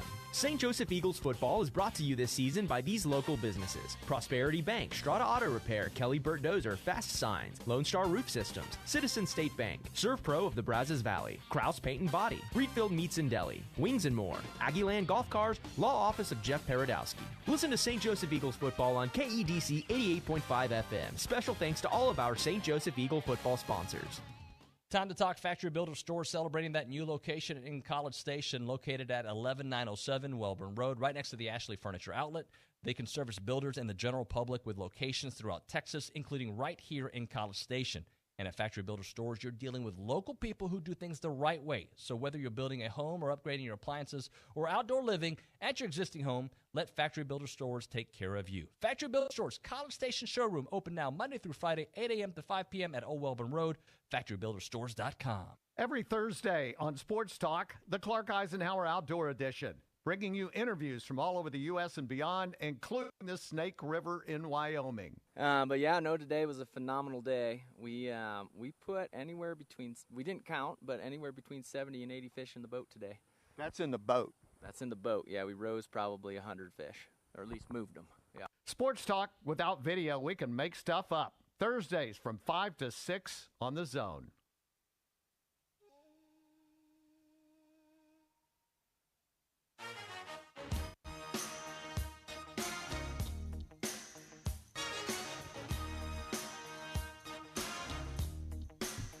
And we're back. TexAgs Radio, presented by David Gardner's Jewelers here in the Rollo Insurance Studio. Appreciate the text messages there on the A&B text line. Billy had a phenomenal tease. You guys remember what he teased? It was about the transfer portal. Which four positions would we like to see, or would we have gone improvement in the portal possibly? I actually forgot when I asked that question. That was a legitimate ask. There you go. I said a Tyree Johnson replacement, which would have been harder because of how well you were recruiting D-line, and you really didn't want to mess that up either. But I don't know who those guys are, but a guy like O'Shawn Mathis at TCU that shockingly picked Nebraska over Texas. He was a Gary Patterson guy. He could have been a nice 1 year Tyree rental. You didn't want it to affect. That might have cost you an Overton or a Shamar. So if you could have figured out how to not do that, but that would have been good. Offensive tackle, Tyler Steen starting at left tackle for Alabama, the Vandy transfer. I don't know how good he is. He might be really good. A lot of people were wondering, didn't think he was that caliber at Vandy, but I mean, look, would he upgrade your situation at tackle? And could Trey Zune be an upgrade at guard? I don't know where that could have gone. I would have been happy with a guard. Yeah. Just a little more talent, a little more experience. Nothing wrong bringing with some that. experience in. And then we mentioned a potential like a Zach Evans. What a 1-2 that would have been. You have running backs though. Yeah. You haven't used them. But the problem is you like your young backs. And you haven't used them. But how do you get it? It's hard to pass on that experience. No, I'm talking about Zach Evans. Like, he's got the experience. He's proven he can play. Yeah. It's kind of like the bird in the hand versus two in the bush scenario. And you don't know about the two in the bush until you let them out of the bush and let them touch the ball a little bit, which I think we might see a little more of this week. A little, not a lot. I mean, you ride A-Chain to a victory. That's the goal here. But he's got to get 20 touches somehow, some way. And he did last week. And guess what? He was best player on the field. And it needs to stay that way. He got 20 touches. Here's what A-Chain. But final guy was Drew Sanders, and we all agreed on that. Yeah. Here's A-Chain last week. Kickoff return to start the game. Set him up. Great field position. Mm-hmm. That's 3 of their 17 points. 22-yard run. Way down in there. Excellent, by the way. Not giving up. That set up. I believe that set up one of their touchdowns. LJ, right? Mm-hmm. Yeah, I think that set up LJ. Yep. And then the touchdown run. And he had 88 yards rushing on like 18 carries, and he had 40-something receiving on 4 catches. 4 for 40-something yards. Yeah. Including the touchdown. 25-yard touchdown. You need to get him 20. You need to get Anias 10, and then spread it out from there. Yeah. I think you need to get Evan Stewart about a half dozen. Yeah, we got to give Max enough time to move the ball downfield because there's going to be some opportunity in their secondary. Right. Guys like Chris Marshall and Evan Stewart, they can get separation and get open. I'm glad they're back. But speaking of Max, I mean, I thought that he did you saw him step up in the pocket, what little of it there was, and we hadn't had that in a very long time, in my opinion. And I thought that he played. Exactly. I thought he played a very mature game. Obviously, the 10 for 20 is what it is. I mean, I don't know who you want to blame there. Blame something. Drops. But a few drops. No separation I thought that if we get that kind of play and that kind of ball control / protection out of him, I'm fine with that all year long. I mean, do I want a deep ball to Evan Stewart this week? For sure. And I want to see all that stuff. But I think that if you give him time, he's got that poise and that maturity, and he's like a professional type guy who's, frankly, what Jimbo wants. He wants that guy, in my opinion. I don't think he wants a guy running around. It doesn't seem that way. It's never seemed that way. But you run when you have to. I know. And he did, frankly, and that's what he did. Hey, before we hit a break, let me ask you guys, do you think a game manager, which is basically what Max was last week, is enough if he has time against Arkansas? I do not. I'm being honest. He's got to get some deep balls. Seth, you want to go ahead since I know you're. I'm just chiming in. Expert on Arkansas. I know you are. Apparently, my bad. I didn't know. No. We all want to hear what you have to say, buddy. That's fine. No, what I was going to say, Seth, is that the Arkansas Does Seth secondary. Have a Sam Pittman. He's got a little Sam Pittman. That's fine. I do like Sam Pittman, except for tomorrow. This whole Sam Pittman look going. Sam Pittman. No, I think he has to move the ball down the field more. Yeah. I don't think we're going to run the ball super effectively against them. I think their defensive front's going to give us trouble, and the only way we're going to be able to run the ball is if we can execute down the field. Because if they're playing a 4-man front against us, we're going to struggle. If we can get them into that 3-down look, if we can't run the ball against the 3-down look, we're not going to win. Right. Bottom line, because that's going to depend on us solely being able to throw the ball into 8-men coverage. But Arkansas has given up over 300 yards a game throwing the football. Yeah. So 185, 10 for 20, 185, 200-yard passing day is not going to win this game because Arkansas's offense is pretty good, and they're going to give our defense trouble stopping the run.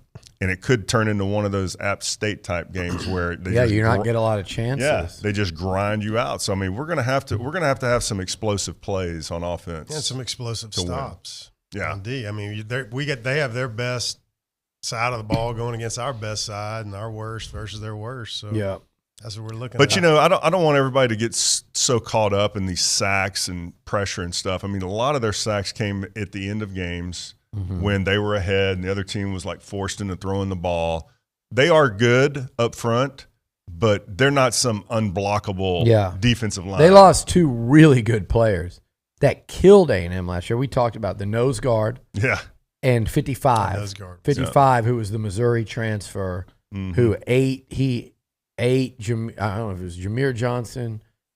I don't know who was playing the other tackle spot in that game last year. Was it Fathery yet, or was? Yeah, I think it was. His first one, so it was like his first start. His first start. And 55 had a field day. That nose guard was annoying. And the nose guard had a field day. And Bryce and Deuce were really young, and Jameer Johnson was getting eaten alive out there by 55. Rough one, man. Yeah, and those guys are gone, and they have not replaced them with total studs. I agree with you. Like, you have to throw the ball down the field. There are plays to be had there. Arkansas is going to hit some big plays, whether it be through the air. They're gonna rip off some chunk runs. I'd be shocked if they didn't. So yeah, me too. You better produce big plays on offense. When we come back, Freak of the Week and the Sleeper of the Week. That's next on TexAgs Radio. It's the one show in the world that talks Aggie football, Star Wars, and progressive overload at the gym. It's TexAgs Radio with David, Olin, and Billy here on the Zone. We're here with Jackson Rollo from Rollo Insurance. And Jackson, you guys have been around for a long time. You're the very best at what you do. But I ask you, why Rollo Insurance? Well, we've been growing recently with over 45 offices in multiple states. But we haven't lost who we are. We're still super focused on being hyper-local and involved in the communities in which you're going to find a Rollo Insurance office. And we offer products like home, auto, life, health, and business insurance from some of the top carriers in our industry. You name it, they do it. Visit RolloInsurance.com. I couldn't help but notice that your jaw dropped at the same time as your tailgate. Do tell. It's my first tailgate of the season, and I forgot to grab the food and drinks. Now I'm just standing in a parking lot with a hot grill and empty coolers. Pump the brakes on your tailgate hate, for Specs has thousands of ways to raise your team's spirits with a colossal selection of world-class wines, hard-to-find spirits, and ice-cold seltzers and beers. What say the parched Parker now? My parking lot faux pas was no match for Specs' plethora of low-priced perfection. Now I'll take my spot in the pregame Hall of Fame and kick back until kickoff in 6 hours. You certainly put the day in game day. And with Specs' lower prices, you'll save enough for tickets to the actual game. You're welcome. Specs. Cheers to savings. Come experience The Warehouse at CC Creations, the world's greatest Aggie shopping experience. With 28,750 square feet, The Warehouse at CC Creations is the Guinness World Records title holder for the largest collegiate merchandise store in the world. We are your one-stop shop for your entire family to stock up on Aggie apparel and gifts. Shop in-store 7 days a week or online at thewarehouseatcc.com. Keep the tradition. Shop The Warehouse, located at 114 Holloman, just 1 mile south of Kyle Field. The flagship station for Aggie athletics is The Zone. Whenever the Aggies are playing, you can hear them right here at 1150 and 93.7 FM. Thanks to our listeners and Aggie broadcast sponsors, Schulte Roofing, Gulf States Toyota, Hargrove Insurance, and Twin Peaks. Here's a big gig 'em to all these sponsors. Listen to Aggie Athletics on The Zone 1150 and 93.7 FM.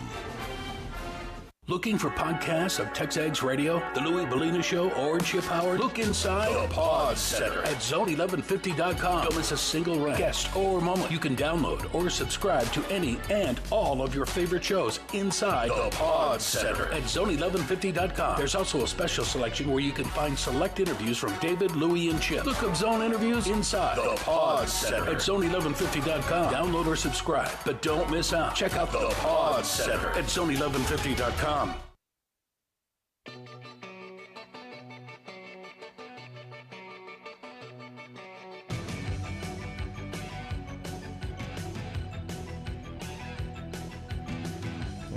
I'm asking. Don't worry. We're back. I'm asking what song it is. Nuño, what did I do to you at the gym the other day that just wigged you out? Remind me. You do a lot of things at the gym. You were leaving. I was like, Dave, come here real quick. Let me see something. And I did something. Oh, you checked to see if my shorts were like pulled up to my...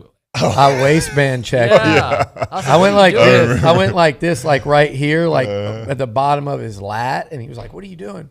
I said, your shorts aren't below your knees today. They don't look like them up extra I high. thought maybe he was pulling them up here. You didn't want to get bullied by you. I got a comment about y'all's gym. Billy takes a video of the rules and regulations of goals or something.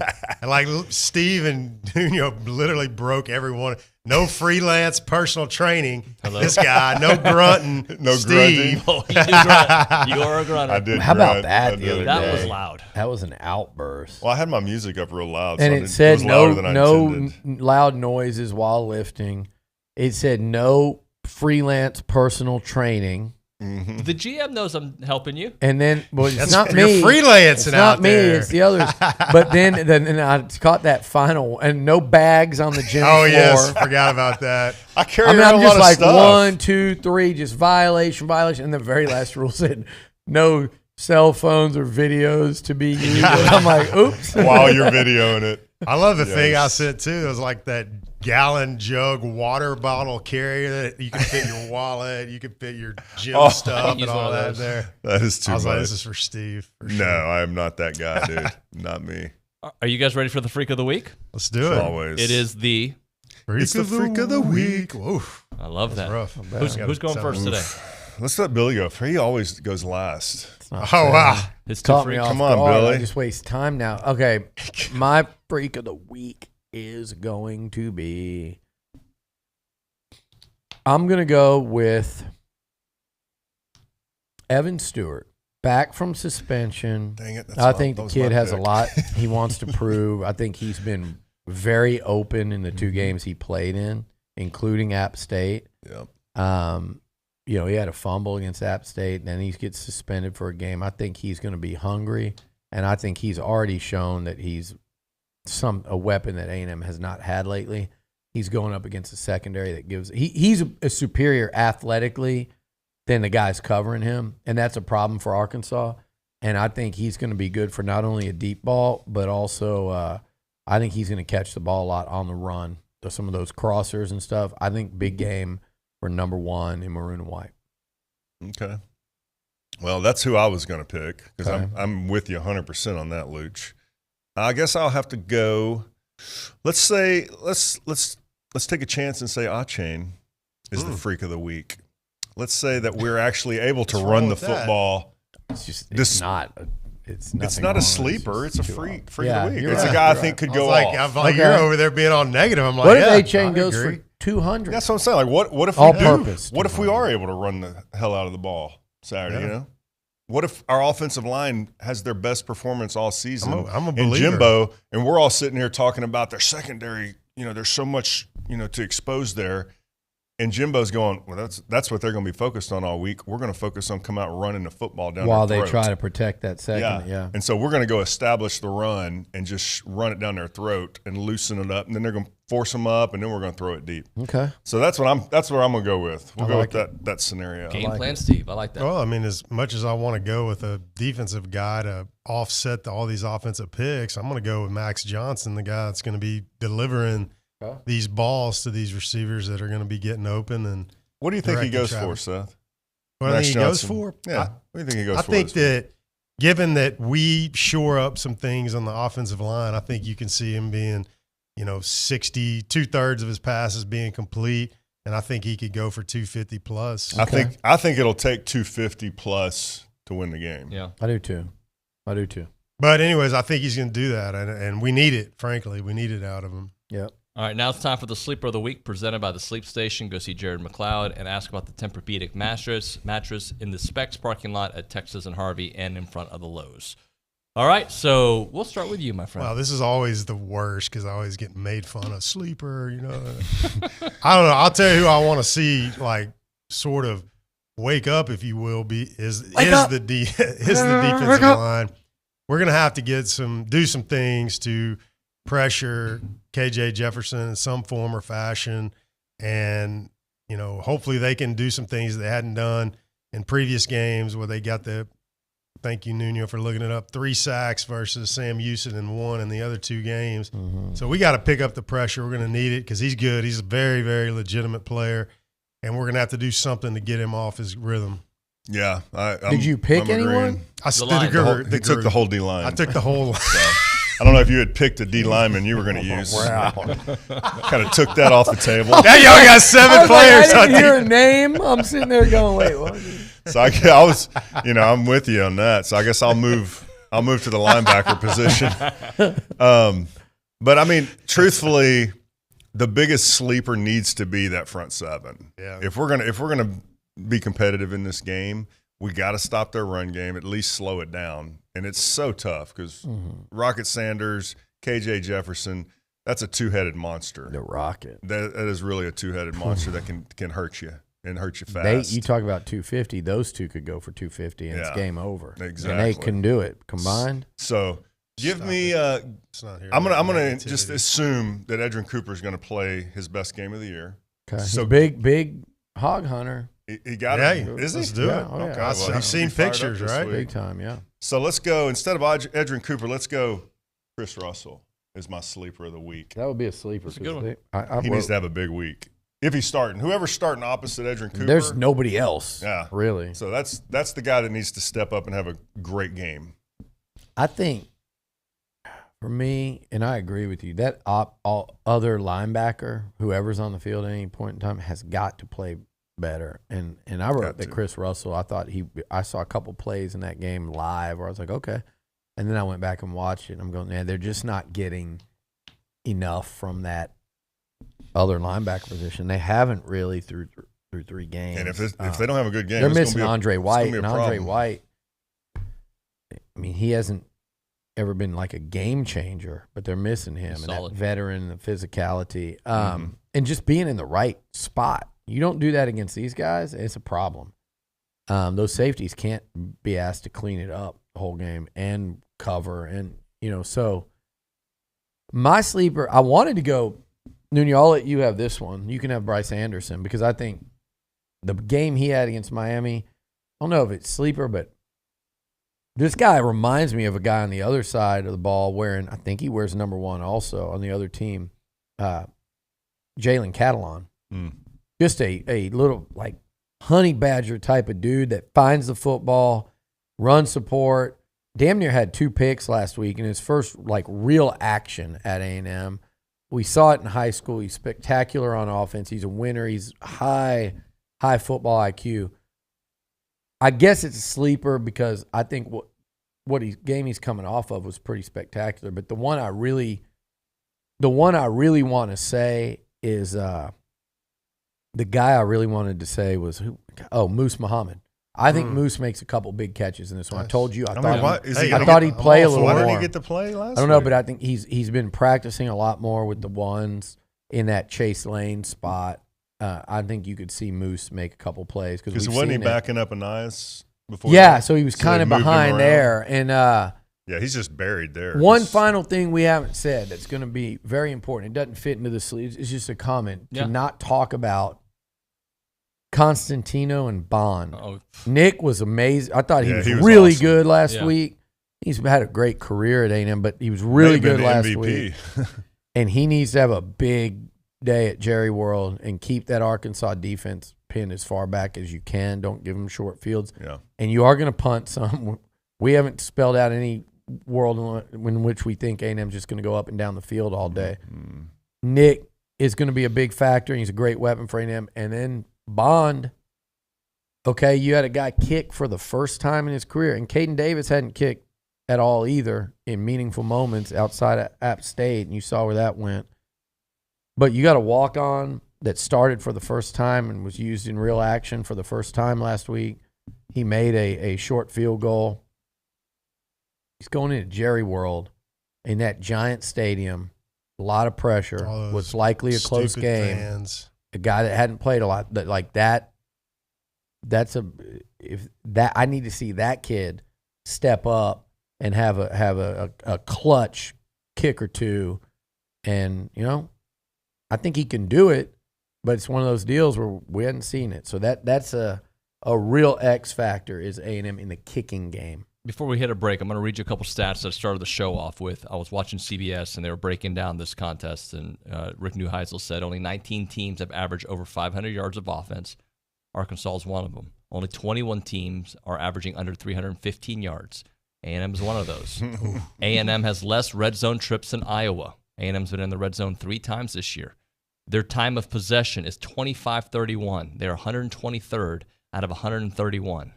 Arkansas, the number 2 rushing team in the SEC, and the number 1 rush defense in the SEC. I say that to you because these are the trends of where we are. Very much. But that something has to change, right? Because that's all those numbers are scary. That's horrible. It's not a real favorable matchup. Mm-hmm. At this point in the season, if we're being honest with ourselves. Now, we all know these players. We know this team. We know what they could do, what they're capable of doing, but we haven't seen it yet. We just haven't Let me ask you this. South Carolina. Yeah, I watched that game. They could be and I don't know, they could be 1-7 in the SEC this year. I don't know what they play with Vandy or They're Missouri. not a real good Did football they even team. score a point? Against Georgia? Yeah, I can't remember. But South Carolina's not good. Late touchdown. Miami is, Miami's, I think, clearly better than South Carolina. Yes.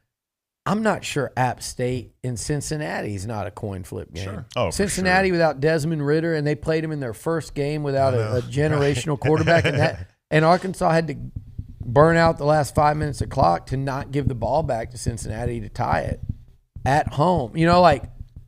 We don't know is Cincinnati App State. And Arkansas barely beat them. They clutched up in the final 5 minutes. A&M barely lost to App State. They clutched down in the final 5 minutes. So Arkansas has looked more impressive. At times, yeah. And I think they've looked more impressive because I think they've had better quarterback play. What are you saying? Are you getting the feel that people are just automatically putting the old check mark next to Arkansas's name on this? I'm not at all. No, I don't think we They haven't are. shown me that they're world beaters. Exactly. We haven't shown anything either. Yeah. But I think that we've got that in us to be better than we've shown for sure. Well, I see why you'd pick Arkansas. They have based looked on what's happened better so when far. you watch football. But I think so much of that, Nuño, comes because of what they have at quarterback. And it was my big concern going into the year. You can do a lot with a great quarterback. You're playing a lot of teams with veteran QBs early in the season. Look, A&M overcame Van Dyke. Maybe they can overcome Jefferson and Rodgers the next week. And we'll talk about Bryce Young another day. When we come back, pick 6 time. It's TexAgs Radio. I'm Chelsea Reber with your community calendar on The Zone. The Bush Library invites you to a summer film series featuring The Princess and the Frog. Friday, September 23rd, by the pond. Games and food start at 7 and the movie begins at sunset. Brazos Valley beekeepers are hosting their annual bee school on Saturday, September 24th at First Baptist Church in Bryan. The full-day school has over 50 classes with many hot bee topics. Visit bvbeaks.org for more information. The Rotary Club of College Station invites your children to go wild with Roar, Rotary, and Reading. Saturday, September 24th from 10 a.m. to noon at the Mounts Library in downtown Bryan. Hope Pregnancy Center invites you to light up the world, their annual benefit banquet on Thursday, September 29th from 7 to 9 p.m. at the Ice House on Main. Find a link to purchase your tickets at WTAW.com. Start your Arkansas Saturday with the Zone Game Day Show, brought to you by TexAgs at 3 p.m. with Dusty, Bryce, and Louie. That's your community calendar. I'm Chelsea Reber on The Zone. Hear ye, join the King of the Texas Renaissance Festival in the first ever Renfest Northgate Pub Crawl on Friday, September 23rd. 6 p.m. at Rough Draft, 6:30 at Dudley's Draw, Dixie Chicken at 7, and O'Bannon's Tap House at 7:30. Dress in your favorite Renaissance garb for a chance to win Renfest tickets. Come to one, come to them all. We'll see you in Northgate this Friday, and we'll see you at the Texas Renaissance Festival starting October 8th. Huzzah! Come experience the Warehouse at CC Creations, the world's greatest Aggie shopping experience. With 28,750 square feet, the Warehouse at CC Creations is the Guinness World Records title holder for the largest collegiate merchandise store in the world. We are your one-stop shop for your entire family to stock up on Aggie apparel and gifts. Shop in-store 7 days a week or online at thewarehouseatcc.com. Keep the tradition. Shop the Warehouse, located at 114 Holloman, just 1 mile south of Kyle Field. VeraBank is open and we are excited to serve you in College Station. Hi, this is Erica Archer, Treasury Management Officer at VeraBank, and I specialize in helping businesses run their day-to-day operations more efficiently, saving you valuable time. Our team's job is to make yours easier. So give us a call or come by and see us off of Highway 6. At VeraBank, you have a team of genuine bankers on your side, and you can bank on it. Visit verabank.com today. That's VERA bank.com. VeraBank. Member FDIC, Equal Housing Lender. Each week on the Louie Bellina Show, presented by B&B Automotive and Superior Auto Service, two remarkable businesses, one great family, we have you hooked up for all things college football. Monday, Mitch Light of The Athletic. Tuesday, Cedric Golden of the Austin American Statesman and Olin Buchanan of TexAgs. Thursday, Braden Gall, 440 Sports, ESPN Radio. Every Friday, Bryce Jones. Check in with the Louie Bellina Show weekdays, 11 to 2.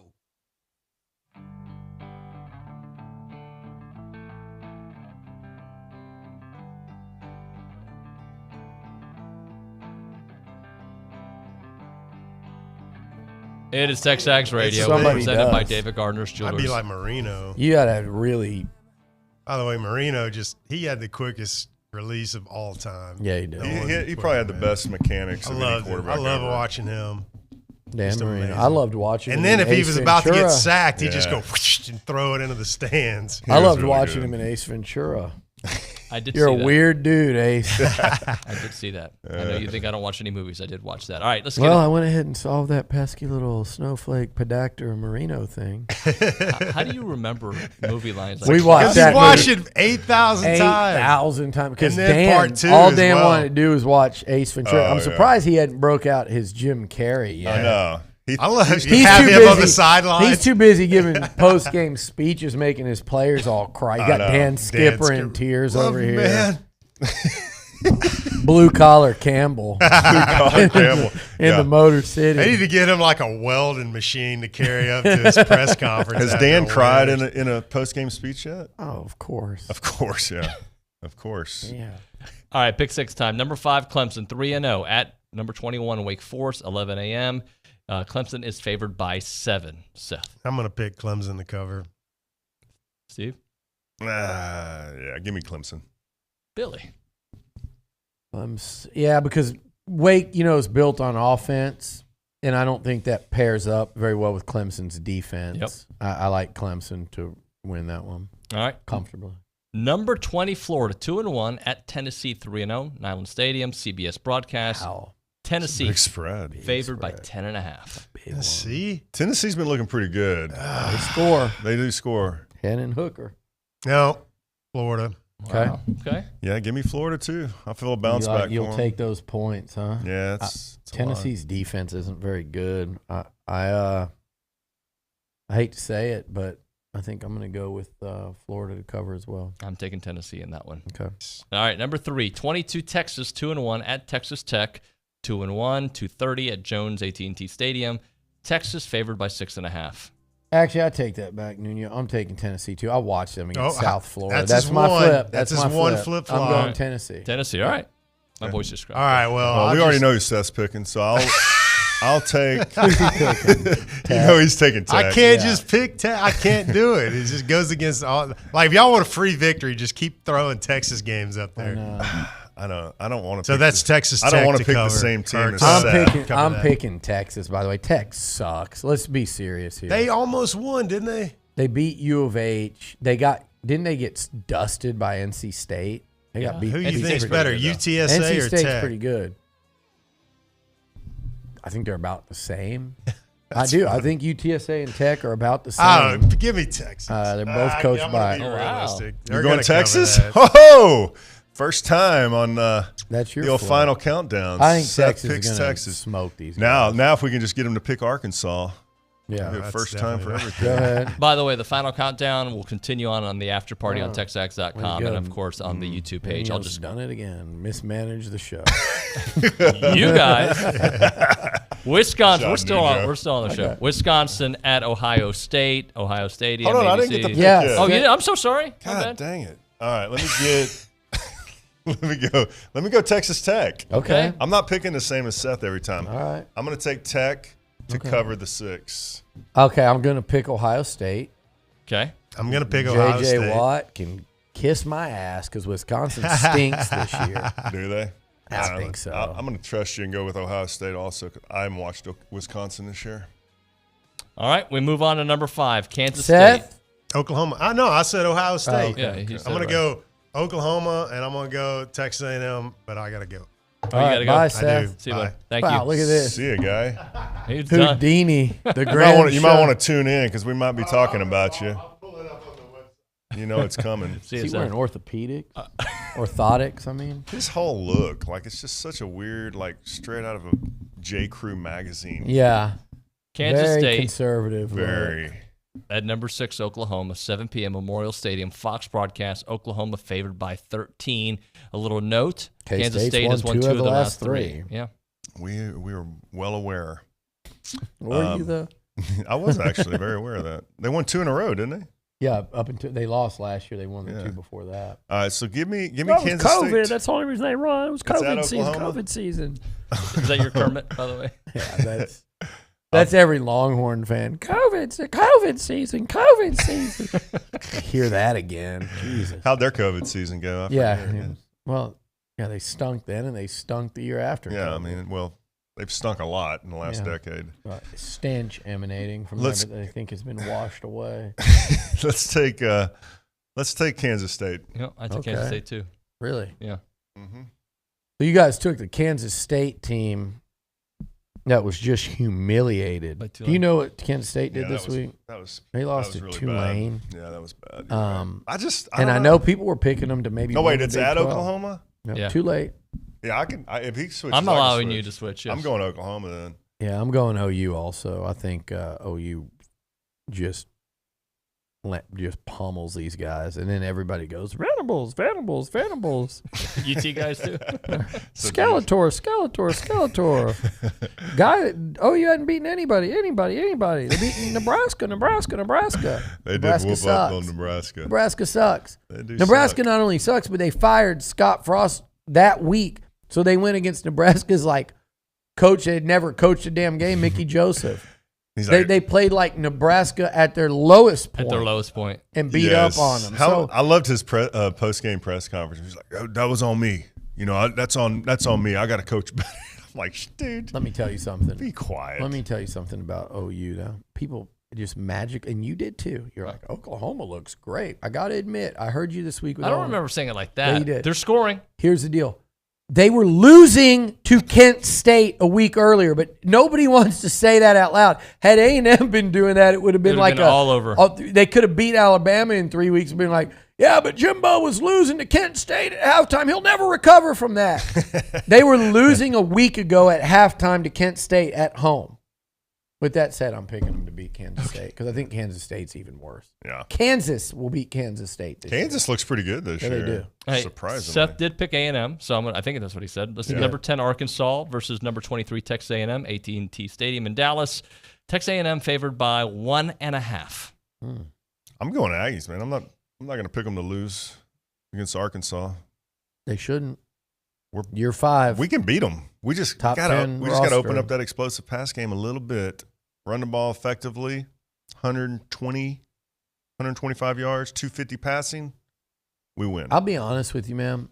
I don't like the fact that on paper I feel like Arkansas is better built for this game than A&M. I don't like the fact that they've got a better O-line, that they've got a veteran O-line. That's what scares me. I don't like the fact that they found a quarterback in year 2 that's really damn good, and A&M's still trying to figure it out. And they haven't figured it out yet. And I hope it's Max. I think it could be. Oh, I think it could be too. But I'm saying he was minus some weapons last week. I'm saying year 2, Pittman and Bryles found that quarterback in KJ Jefferson. That's a top tier SEC guy. With A&M, and we're in year 5, and they haven't had a top tier SEC guy except one in Kellerman's senior year. Now, with that said, I think this is a game that Jimbo reminds everyone that he won a national title for a reason, and he reminds everyone that he's an offensive-minded coach and a damn good one. I think there are issues with his offense that I think it's more to do with getting the plays in on time and trying to decide how much are we going to open things up, and it just feels like it's these other things. But I think when it comes to just game planning to go after this Arkansas defense with the players he's got, I think Jimbo comes up and we go, well, that was really – I say this, we'll see, because last year I felt the exact opposite in that matchup. But 2 years ago, nobody wants to talk about it because it doesn't fit the narrative. He shredded Odom in Arkansas. Shredded him, yeah. I think I just have a feeling, Nuño, that Texas A&M wins this game and that offense produces some big plays, and it doesn't look anything like what we've seen through 3 games this year. I feel like this is the breakout for them.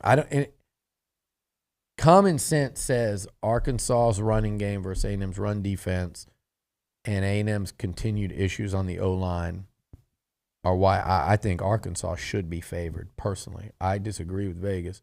I just have a feeling that this is the A&M team this week that we thought we were going to see this year. I think it shows up this week. So that's what my heart tells me. They do good right? backed against the wall, Hope too. You're right, buddy. My heart has told me that, like, this is the game where – but I just haven't seen it. That's why I picked against A&M. Yeah. And it hurts me to say it out loud. You don't loud. have to apologize no, for it. but I want to. I don't want to, but my common sense says this. But I just have a feeling that this is the week that this team looks like the team we thought we'd see. There's something. They do well backed into a corner. This is a program and a team that I think gets too ahead of its skis sometimes. And I think, we do it sometimes. The fans certainly do it. We do it. The message boards do it. Twitter does it. No one does it as much as Texas, but Aggie fans do it because they want it so bad. But and it's funny because they'll all celebrate when they win a game. We talk about what a huge win it is and how. But then when they lose a game to App State, God forbid you should be too critical and hurt feelings. But to me, I think this is one of those games that Jimbo's going to have those guys ready to play, and I think we're forgetting something about the offense last week. This is what I think we're forgetting. Or 2 things we're forgetting. They held a team with a first-round draft pick at quarterback out of the end zone, number 1. We haven't talked about that enough. Yeah. Number 2, I think we're forgetting that last week it was the first time Max Johnson started for this football team. Mm-hmm. It was your first game with your starting really good all-conference caliber center playing, and you were without your best receiver and 2 deep threats that could have really opened up the field.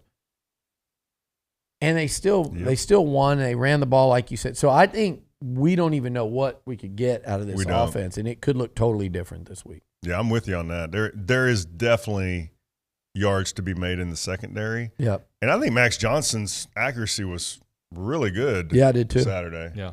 We had a few drops. We had some guys just super tight coverage. You'd like to see maybe Moose would do a better job getting open. What is the separation problem there? Is it, dude? It's like I'm going to run 10 yards and then I'm just going to turn to the ball. I'm not going to make any move. I'm not going to try to drive the defender off the ball, make him turn his hips at all. I didn't see any of that. Right. Yeah. And that's the problem. I saw Anias open, and that's why he had 4 for 70-something yards. I've seen Evan Stewart open all year. I've seen Chris Marshall open, even though he's ridiculously raw. And we've seen last year against LSU, and you saw Moose get. I've seen Moose get open against LSU, wide open multiple times, catching it on the run. So Yul Keith Brown, those guys, I believe, can and will get open. Yeah. And you were without 2 of them last week, and really 3 because you didn't play Moose. Yeah. I'm positive because I think Max Johnson has good accuracy. He delivers the ball on time. He has good pocket poise and presence, and doesn't panic, doesn't pull the ball down or run around. Like, he'll step up in the pocket, keep his eyes downfield. And if you can do that and deliver the ball accurately, there's going to be some yards to be had. So it's a matter to me of giving him time. If the offensive line can give him time to throw the football, we got a good chance to really have some explosive plays. And it's still a big if. It is a big if. But they have gotten better. Yeah. Last week was a big step. Yeah. Anything else? Yep, that's it. That's all I got, Pards. That's it. All right. See you. Seth is gone. Hopefully he's listening. Thank you, guys. Appreciate you. Seth, you suck.